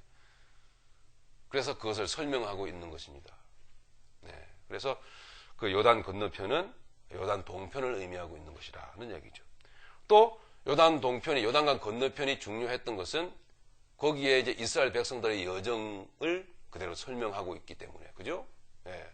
출애굽기에 들어가 보면은 이스라엘 백성들이 애굽을 탈출하여서 시내산을 거쳐서 시내 광야를 40년간 돌면서 결국 모압 평지까지 이르고, 거기에서 이제 신명기 모세의 설교를 들으면서 그 다음에 요단강 건너가 가나안 땅에 들어가서 여리고 전쟁 벌이잖아요.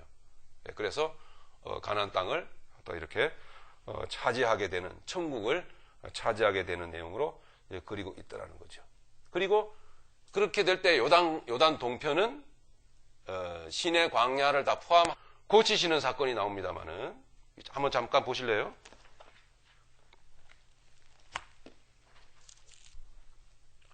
요한복음 5장에 보면은 38년 된 병자를 고치신 사건이 나오죠. 그죠? 예수님의 기적이 거기 나옵니다. 그 38년 된 병자를 고치셨을 때의 예수님의 위치는, 지리적 위치는 어디였죠? 5장 2절에 보니까 예루살렘에 있는 양문 곁에 히브리 말로 베데스다라 하는 못이 있는데 거기 행각 5이 있고, 그죠? 이렇게 나오죠. 그러니까 예수님은 요단 동편에 있습니까? 서편에 계십니까? 요단 서편, 영적으로 말하자면 천국, 거기에 계신 것입니다. 그래서 거기에서 예수님께서 38년 된 병자를 고치셨다가 6장으로 딱 넘어오니까 어디로 건너가셨어요? 6장 1절 보니까 그 후에 예수께서 디베랴의 갈릴리 바다 건너편으로 가시매, 이렇게 나오죠. 요단강 건너. 그러니까 요단 어디로 가셨어요? 동쪽으로 가셨단 말이에요. 굳이 이것을 조금 알레고리컬하게 말씀을 드리자면 천국에 계셨던, 예루살렘에 계셨던 예수님이 야곱의 인생 가운데 계시하셨던 인생의, 우리 믿음의 사람의 인생의 여정을 이스라엘 백성의 40년 광야 여정 속에 계시하셨던 하나님의 구원의 계획을 예수님이 세상에 오셔서 재현해내시는 거예요. 예루살렘, 즉 천국에 계셨던 하나님, 예수님께서 말씀으로 계셨던 그분이 구원을 위하여 세상에 오셨죠? 그죠?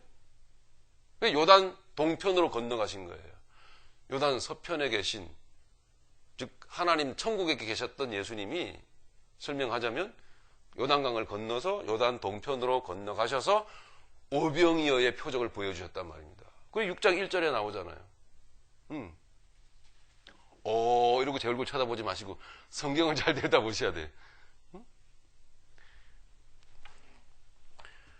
디베라 갈릴리 바다 건너편으로 가시면, 아시겠습니까? 네, 이게 지금 서쪽에서 동쪽으로 건너간 거예요. 동쪽으로 건너가고 요단 동편 모압 평지에 진치고서 이제 가나안 땅으로 들어가려고 했던 이스라엘 백성들의, 이스라엘 민족의 여정을 머릿속에 딱 담으시고 이 말씀을 보셔야 돼요. 건너가셔서 오병이어의 표적을 보여주시죠. 됐습니까? 표적을 보여주셨습니다. 자, 그 오병이어의 표적의 의미는 뭐였을까요? 이런 얘기예요, 여러분. 그 내용이 어디에 나옵니까? 오병이어의 표적은 곧 무엇을 의미한다? 만나를 먹이신, 자기 백성에게 생명의 떡, 영의 양식인 만나를 먹이신 하나님의 그 뜻을 설명하고 있는 거예요, 예수님께서. 만나를 먹이신. 언제 먹이셨어요? 역사 속에서 먹이셨잖아요. 이스라엘 역사 속에서. 광야 40년 동안. 야곱의 인생 속에서 먹이셨잖아요. 이거를, 이 역사를 보여주신, 계시하신 하나님께서 친히 세상에 오셔서 하나님의 목적은 오직 구원이다라는 것을 말씀하고 계시다고요. 하나님의 목적은, 창세부터 계획하셨던 하나님의 목적은 오직 너의 영혼 구원이다. 내가 너희를 내 나라로 데려오는 게 내 목적이다. 이게 하나님의 목적이라고요. 이게. 굳이 이걸 자꾸 강조하는 이유는 뭐예요? 다른 것이 목적이 아니라고 하는 얘기 자꾸 하는 거예요, 제가. 돈, 여러분의 병치료, 여러분의 기도응답, 이런 거 아니라는 거예요. 즉, 나의 뜻이 하나님께 아뢰어져서 하나님이 내 뜻을 들어주시는 게 아니고, 헛된 뜻을 가지고 있었던 내 뜻이 하나님의 뜻을 깨닫는 과정 속에서 무너지고, 그 하나님의 뜻이 내 인생 가운데 들어와 이루어지는 걸 말한다는 거예요.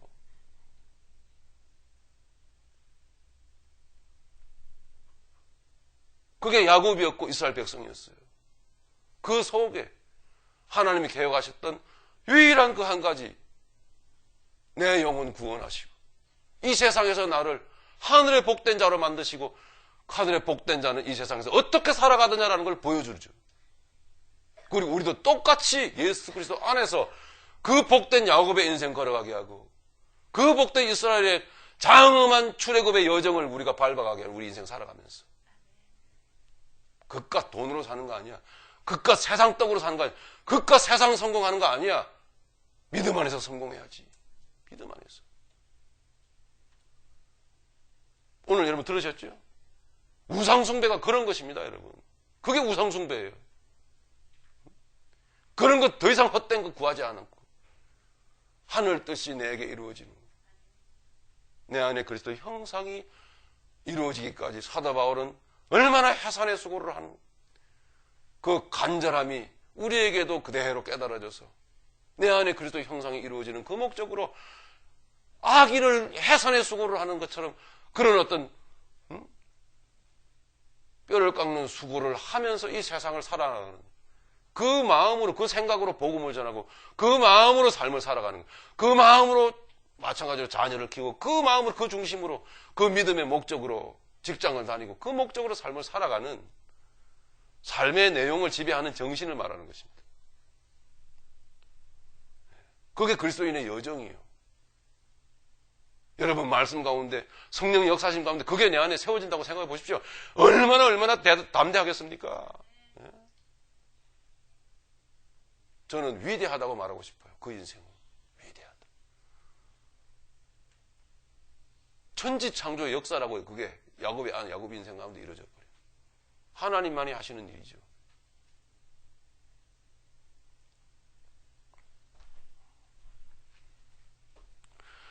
그러니까 야곱의 여정과 이스라엘 백성의 여정을 예수님이 다시 한번 반복하시는 거예요. 이게 그게 반복하는 첫 걸음이 뭐냐? 오병이어의 표적이었다고요. 오병이어의 표적. 그리고 나서 예수님이 무리를 그리고 나서 예수님께서 자기의 그 많은 무리들을 밀어 보내시고 흩어 보내시고 자기의 제자들을 이 디베랴 바다를 건너서 배 타고 가게 만드십니다. 그 다음에 나오는 거예요. 그죠? 성경을 읽으시죠? 자, 보시면은 15절까지 보세요. 요한복음 6장 15절까지 오병이어의 표적이 기록되어져 있단 말입니다. 그리고 나서 16절 저물매 제자들이 바다에 내려가서 배를 타고 바다를 건너 가버나움으로 가는데 이미 어두웠고 예수는 아직 그들에겐 오시지 아니하더니 큰 바람이 불어 파도가 일어나더라. 자, 여기 바다는 갈릴리 호수입니다. 디베랴 바다예요. 예수님께서 밀어 보내신 거예요. 그죠? 어디로 가라고요? 요단 동편에서부터 어디로 가라고요? 요단 서편으로 가라고. 이 광야 세상으로에서부터 출발해서 어디로 가라고요? 요단강 건너서 천국으로 가라고. 제자들을 밀어내신 거예요. 그리고 배를 타고 갑니다. 갔더니 그 디베랴 바다에 갈릴리 바다에서 무슨 일이 벌어졌습니까? 풍랑이 일었단 말입니다. 예. 그래서 이 물은 뭘 상징하죠? 세상을 상징해요. 세상. 이 세상.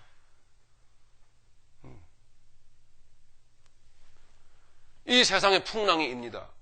그리고 죽을 것만 같습니다. 예수님이 홀로 산에서 기도하시다가 풍랑 속에서 두려워 떠는 제자들을 다 보고 계시다가, 그죠? 보고 계시다가 무리를 걸어서 오십니다. 아시죠? 그 기사가 쭉 기록되어져 있죠. 예. 무리를 걸어오십니다. 예, 무리를 걸으신 예수 그리스도 보여주죠? 뭡니까? 세상을 지배하고 통치하고 다스리시는 하나님이심을, 예수님은 곧 전능자이심을 말씀하고 있는 거예요. 무리를 걸으신 예수님. 여러분 공부하셨듯이 창세기 쭉 올라가 보면 6장에서 8장까지 나오죠? 물 위에 둥 떠 있는 뭐가 보입니까? 방주. 예. 그 방주가 곧 예수님이셨음을 무리를 걸어 보이시면서 예수님께서 보여주시는 거예요. 그럼 노아 방주 사건을 통해서 하나님은 뭘 말씀하신 거예요? 구원. 십자가 구원. 장차 오실 예수 그리스도를 보여주고 계시는 거란 말이죠. 그러니까 방주만 보니까 모르지요. 이미 노아 방주가 곧 예수 그리스도를 상징하고 있다는 것을 여러 가지 말씀을 통해서 우리는 확인했고 공부했습니다. 예. 잊어버리셨으면 다시 한번 여러분 들춰서 공부를 좀 해보시기 바랍니다. 네. 자, 그렇게 무리를 거르신 예수님을 통하여 세상을 통치하고 다스리시는 하나님이 바로 예수님이시다. 예수님이 곧 하나님이시다는 사실을 가르쳐주고 있단 말이에요. 그래서 무리를 걸어서 배에 들어가고 저 제자들이 탔던 배에 들어가자 풍랑은 잔잔해지고 저들이 탔던 배는 저들이 가려던 곳으로 무사히 당도하였더라. 이게 뭘 보여줍니까? 네, 이스라엘 백성들이 광야를 거쳐서 만나를 보고 광야를 거쳐서 요단강을 건너서 그리고 요단 서편 가나안 땅으로 들어가는 여정을 예수님이 그대로 재현해내는 거예요. 그대로. 예. 이 말씀을 들으시면서 여러분들이 기억해 두셔야 될 게 뭐냐? 마찬가지로 오병이어의 사건이 뭘 의미하느냐라는 걸 여러분 아셔야 된단 말이죠. 뭐라고요? 생명의 양식을 먹이신 하나님이에요. 예. 생명의 양식을 먹이신. 반대로 말하면 우리의 육의 양식을 하나님께서 가져가신단 말이에요. 목적에 따라서. 우리를 줄이게 하신단 말이죠. 목적에 따라서. 다시 한번 기억하시기 바랍니다. 그러므로 뭐예요? 오병이어의 표적이 의미를 바로 여러분 아시길 바라고 그 오병이어의 표적의 의미를 바로 아신다면 오병이어의 표적의 의미를 따라서 여러분 사셔야 되는 거죠. 그죠? 다시 말씀 안 드려도 되겠죠? 오병이어의 표적을 오용하시면 안 된다는 거예요. 하나님이 기적의 역사로 내 기도 응답 들어주는 역사로 자꾸 갖다가 붙이면 안 된단 말이에요. 만나예요. 그건 만나. 그래서 22절에 보면은 예수님이 말씀을 하시면 해석을 해주시잖아요. 전체적인 오병이어의 표적과 무리를 걸어서 오셔서 택한 백성들이 요단 동편에서부터 요단 서편으로 무사히 건너가게 된 그 이후에 예수님이 말씀하시죠. 이튿날 좀 읽어보세요. 읽어보십시다. 이튿날 바다 건너편에 서 있던 무리가 배 한 척 외에 다른 배가 거기 없는 것과 또 어제 예수께서 제자들과 함께 그 배에 오르지 아니하고 제자들만 가는 것을 보았더니 그러나 디베랴에서 배들이 주께서 축사하신 후 여럿이 떡 먹던 그곳에 가까이 왔더라.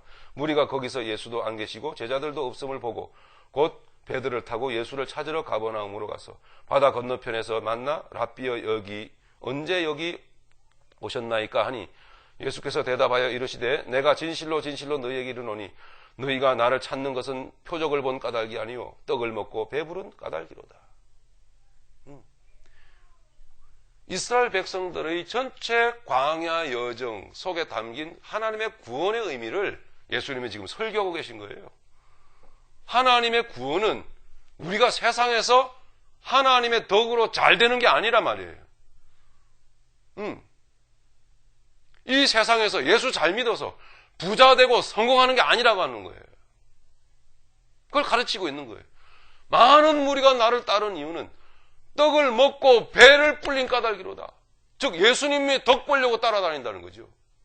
예수님의 기사와 이적을 통해서 내가 세상에서 좀 잘 돼 보려고 따라온다는 거죠. 그런 마음으로 교회 온다는 거예요. 그런 목적으로 기도한다는 거예요. 네. 이게 예수님이 탄식하신 부분입니다. 오늘 얼마나 많은 기독교인들이 이미 이렇게 기록되어져 있는 하나님의 말씀을 읽으면서도 뜻을 모른단 말이에요. 몰라요. 너무 싫어하셔 예수님 그거. 나는 생명의 양식을 먹이신 것을 계시하고 그것을 의미로 가르쳤는데도 그 의미로 내가 표적을 보여주고 그렇게 했는데도 불구하고 많은 사람들은 단순히 기사와 이적을 보고 그 육신의 배나 불리고 세상에서 성공하고 잘 되는 것으로만 생각을 한다는 거죠. 그게 아니라고 하는 거죠. 27절 썩을 양식을 위하여 일하지 말고 영생하도록 있는 양식을 위하여 하라. 이 양식은 인자가 너희에게 주리니 인자는 아버지 하나님께서 인치신 자니라. 그들이 묻되 우리가 어떻게 하여야 하나님의 일을 하오리까? 예수께서 대답하여 이르시되 하나님께서 보내신 이를 믿는 것이 하나님의 일이니라 하시니. 아멘. 예. 하나님이 보내신 그 예수 그리스도, 바로 자기 자신 예수님을 믿는 것이 하나님의 일이라 이 말입니다. 그럼 믿는 건 뭐예요 도대체? 뭐가 믿는 겁니까? 예? 하나님의 뜻을 알고 순종하여 따라가는 게 믿는 거 아니에요. 예? 그렇죠? 하나님을 믿는 거는 교회 다니는 게 아니에요. 하나님을 믿는 거는 당신의 뜻을 가르쳤으면 듣고 깨닫고 받아들이고 인정하고 순종해 가는 게 믿는 거잖아요. 그죠? 그게 믿는 거라고요. 그런데 바로 가르치는 사람도 찾아보기 힘들고 바로 듣는 사람도 없고 바로 듣는 사람들이 없으니 바로 가르치는 사람도 더 이상 바로 가르치면 안 되겠다 싶어 안 바로 가르치고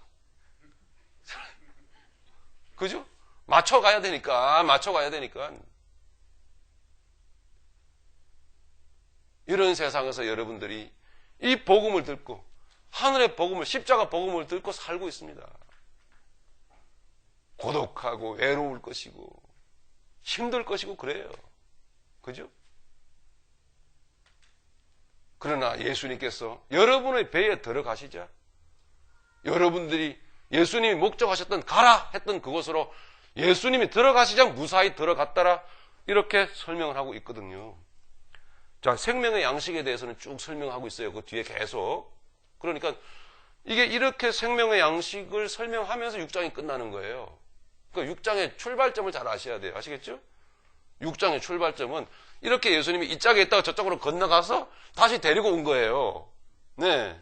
천국에 계시다가 세상에 오셔서 예? 생명의 양식 먹이고 오병이어 예? 무리를 걸어서 세상을 밟아 다스리시면서 응? 우리도 무리를 걷게 만드시면서 할렐루야 세상을 이기게 만드시는 과정 속에서 무사히 예루살렘으로 다시 돌아온 거예요. 예수님 요단 서편으로 예루살렘 새 예루살렘 할렐루야 그래 돌아오신 거라고요. 이게 지금 그렇게 어떻게 돈 할 수 있어요? 하나님 앞에서 어떻게 응답 할 수 있겠냐고요. 목적을 이 세상에 두면서 그야말로 무식해 마지 않는 분이지. 안 그래요? 호세아서 6장 3절 하나님을 모르면 그 꼴 나는 거예요. 그렇게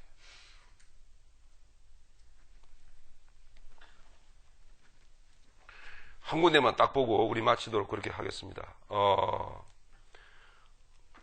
마가복음 6장 이 똑같은 내용인데요. 좀 의미를 좀 더 보완해 주는 내용이 들어있어요. 마가복음 6장 30절 오병이어의 표정 나오죠? 30절 보니까 사도들이 예수께 모여 자기들이 행한 것과 가르친 것을 낱낱이 고하니 이르시되 너희는 따로 한적한 곳에 가서 잠깐 쉬어라 하시니 이는 오고 가는 사람이 많아 음식 먹을 겨를도 없습니다. 이에 배를 타고 따로 한적한 곳에 갈새 그들이 가는 것을 보고 많은 사람이 그들인 줄 안지라 모든 고을로부터 도보로 그곳에 달려와 그들보다 먼저 갔더라. 예수께서 나오사 큰 무리를 보시고 이 큰 무리가 어디 있는 거예요? 그러니까요. 광야에 있는 겁니다. 광야 아시겠죠? 광야. 이스라엘 백성 40년 광야. 큰 무리를 보시고 그 목자 없는 양 같음을 인하여 불쌍히 여기사 이에 여러 가지로 가르치시더라. 때에 저물어 가매 제자들이 예수께 나와 여짜오되 이곳은 빈들이요. 이 빈들이 뭡니까? 광야. 빈들이요. 날도 저물어 가니 무리를 보내어 두루 촌과 마을로 가서 무엇을 사 먹게 하옵소서. 육의 양식을 말하고 있지요. 대답하여 이르시되 너희가 먹을 것을 주라 하시니 여짜오되 우리가 가서 200데나리온을 사 먹으리까. 이르시되 너희가 너희에게 떡 몇 개나 있는지 가서 보라. 이래서 오병의 표적이 있단 말입니다. 우리가 요한복음 6장에서 살펴보았습니다. 그래서 44절 떡을 먹은 남자는 5,000명이었더라. 예수께서 즉시 45절 제자들을 재촉하사. 아까 말씀드렸죠? 예수님께 제자들을 떠민 거예요. 등을 떠밀어. 빨리 가. 예. 저 갈릴리 바다 건너서 빨리 가. 어디로? 예루살렘으로. 어디로? 천국으로. 예, 너희는 천국 백성이야. 빨리 가. 재촉하신 거예요. 예. 재촉하사 자기가 무리를 보내는 동안에 배 타고 앞서 건너편 베세다로 가게 하시고 무리를 작별하신 후에 기도하러 산으로 가시니라. 저물매 배는 바다 가운데 있고 예수께서는 홀로 무태 계시다가 바다에 있고 제자들은 예수님은 무태 계셨단 말입니다. 바람이 거스름으로 제자들이 힘겹게 노젓는 것을 보시고, 여러분 보세요. 잘 관찰하셔야 돼요. 예. 예수님은 산에 가 계셨고, 제자들은 10열이나 떨어져 있는, 그 산으로부터 10열이나 떨어져 있는, 그 광야로부터 10열이나 떨어져 있는 지금 갈릴리 호수 바닷가에 지금 배 타고 떠 있는 거예요, 여러분. 근데 예수님 뭐라고 말씀하십니까? 뭐라고요? 보셨다고요, 보셨다고. 그죠? 예. 바람이 거스름으로 제자들이 힘겹게 노젓는 것을 보시고, 여러분 심리 밖을 쳐다보는 사람이 있습니까? 이 육신 눈으로 볼 수 있어요? 못 봐요. 근데 예수님은 보고 계셨단 말입니다. 무엇입니까, 여러분? 여러분들이 어떻게 살아가고 있는지, 어떤 고난을 겪고 있는지, 어떤 어려움 속에 살고 있는지, 어떤 환난 속에 살고 있는지를 예수님은 다 보고 계신 거예요. 다 알고 계신 거란 말이에요. 다 알고 계신 거예요. 예? 그런데 예수님은 저 예루살렘으로 가라고 하신 거예요. 응? 지체 말고.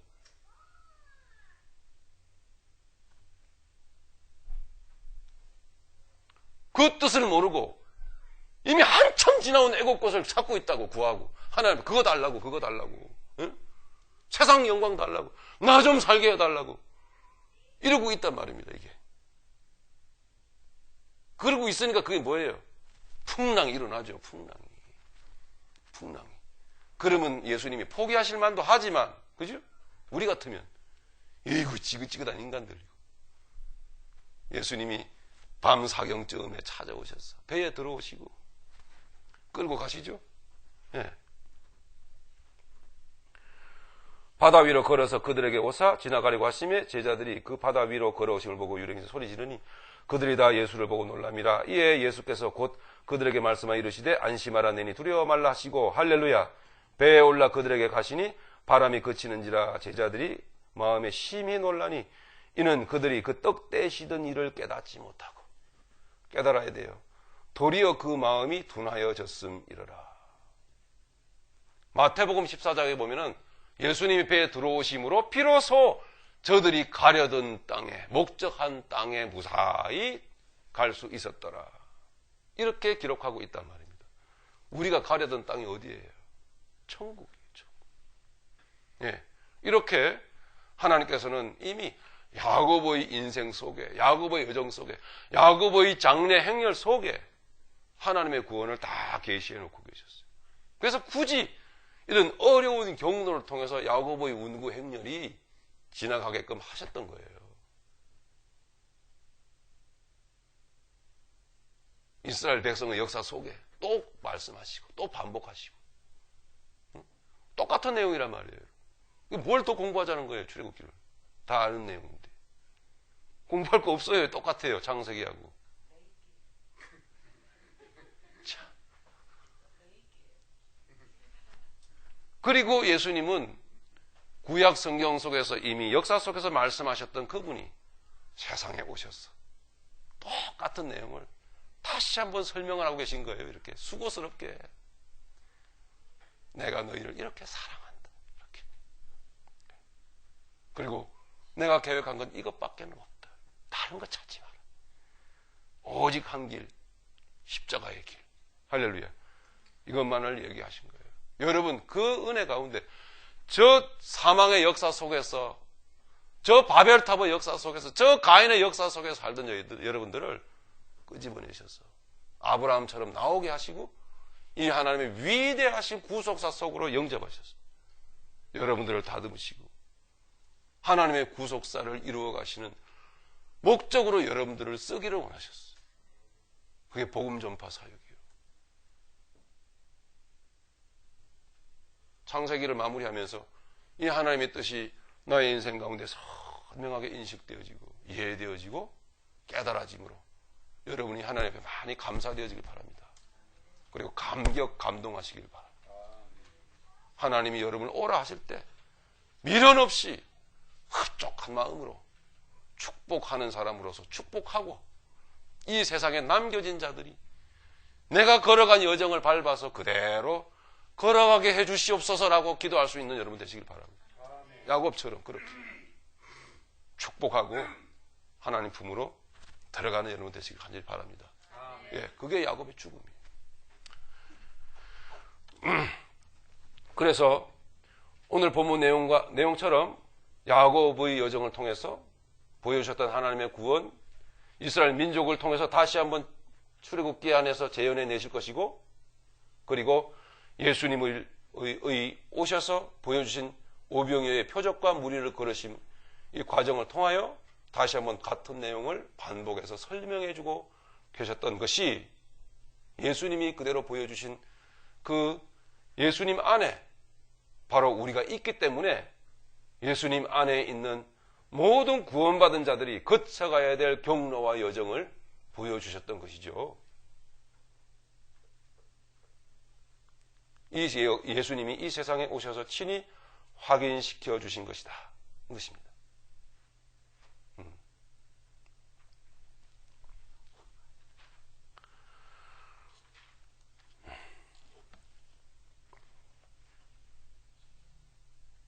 자, 그래서 시간이 많이 갔지만 좀 최종적으로 제가 정리를 좀 해보겠습니다. 우리가 그 교재 마지막 부분 좀 보시면은요, 그러므로를 좀 보시면 밑에서 그 위에 단 그러므로 야곱의 그 운구 행렬을 요단 동편으로 이끌고 간 요셉의 의도, 아니 하나님의 의도가 장차 430년 후에 있게 될 이스라엘 백성들의 출애굽의 여정을 암시하고자 하는데 있음을 알 수가 있다. 즉 야곱의 장래 이야기 속에는 하나님의 구원 언약과 성취에 대한 강한 의지가 담겨 있는 것이다 말이죠. 하나님께서는 친히 말씀하신다. 무엇을? 모든 택함받은 백성들이 살아가는 저 애굽 세상은 저들이 살아가야 할 영원한 나라가 아니라고 하는 사실 인정합시다. 그리고 하나님은 반드시 저들을 광야로 이끄시고 훈련하시고 하늘의 양식 만나를 먹이실 것입니다. 하나님이 누구신지를 가르치십니다. 하나님 나라의 문화를 가르치신단 말입니다. 아까 하나님 나라의 문화를 가르친다는데, 아까 제가 그 창세기 23장에 사라의 그 무덤을 산 아브라함의 이야기를 들려드리면서 제가 좀 몇 마디 말씀을 드렸습니다. 하나님의 나라 문화 뭡니까? 믿음의 사람들은 기꺼이 육이라고 하는 것을, 육의 욕망까지, 정욕까지 쳐서 복종시키면서 내려놓으면서 무릎 꿇려가면서 이 삶을 살아가는 게 바로 하나님의 나라의 문화를 배워가는 과정이에요. 왜냐하면 내가 나를 무릎 꿇리면서 나를 굴복시켜 가면서 대가를 치루어 가면서 가야 되는 여정 속에서 나타나는 게 바로 인격이기 때문이에요. 그죠? 예, 교양이기 때문에 그래요. 교양 없는 그런 것입니다. 그래서 정말 교양 없는 기독교인은 뭐라 그랬어요? 제가요? 제가 그런 겁니다. 그거는. 그러면요, 그게 아니고 양심적으로 지옥 갔어요. 양심적으로. 응?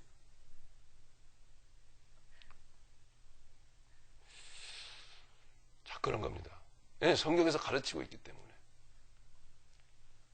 그래서 대가를 여러분 주님이 치르셨기에 그 은혜로 우리가 천국 가는 백성이 되었다면, 우리가 그 구원의 깊으신 뜻을 깨달아 알면서 믿음의 길을 걸어가면서 기꺼이 대가를 치르게 하시는 하나님의 뜻에 복종. 예, 대들지 말고 싸우지 말고, 응? 자기 이득 보려고 하지 말고. 응? 시간이 많이 가서 좀 아쉬운데 23장 보시면요, 아브라함이 얼마나 정중하게 머리를 숙여 내가 사겠습니다 이렇게 기록하고 있어요. 그것도 가나안 족속에게, 이방인들에게 말이죠. 머리를 숙여.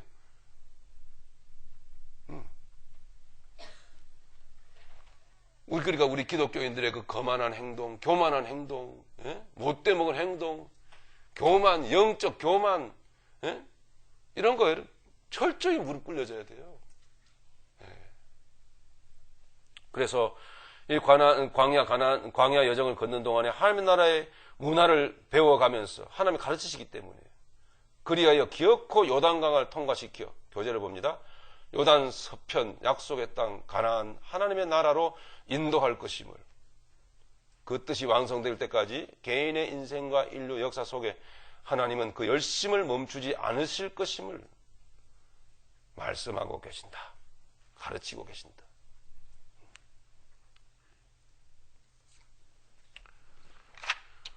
뒤에 나오는 그 아닷의 타작마당이 요단 동편 그 모압 땅인데 그것은 이건 참고적으로 여러분 참고하시면 되겠습니다.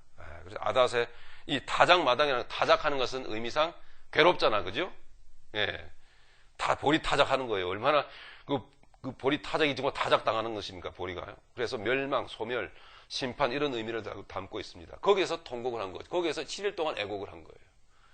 그뿐만 아닙니다. 회복, 축복이라는 의미를 동시에 담고 있는 것입니다. 그거 뭐예요? 예, 구원을 의미하는 거죠. 구원. 십자가 구원을 의미하는 거죠.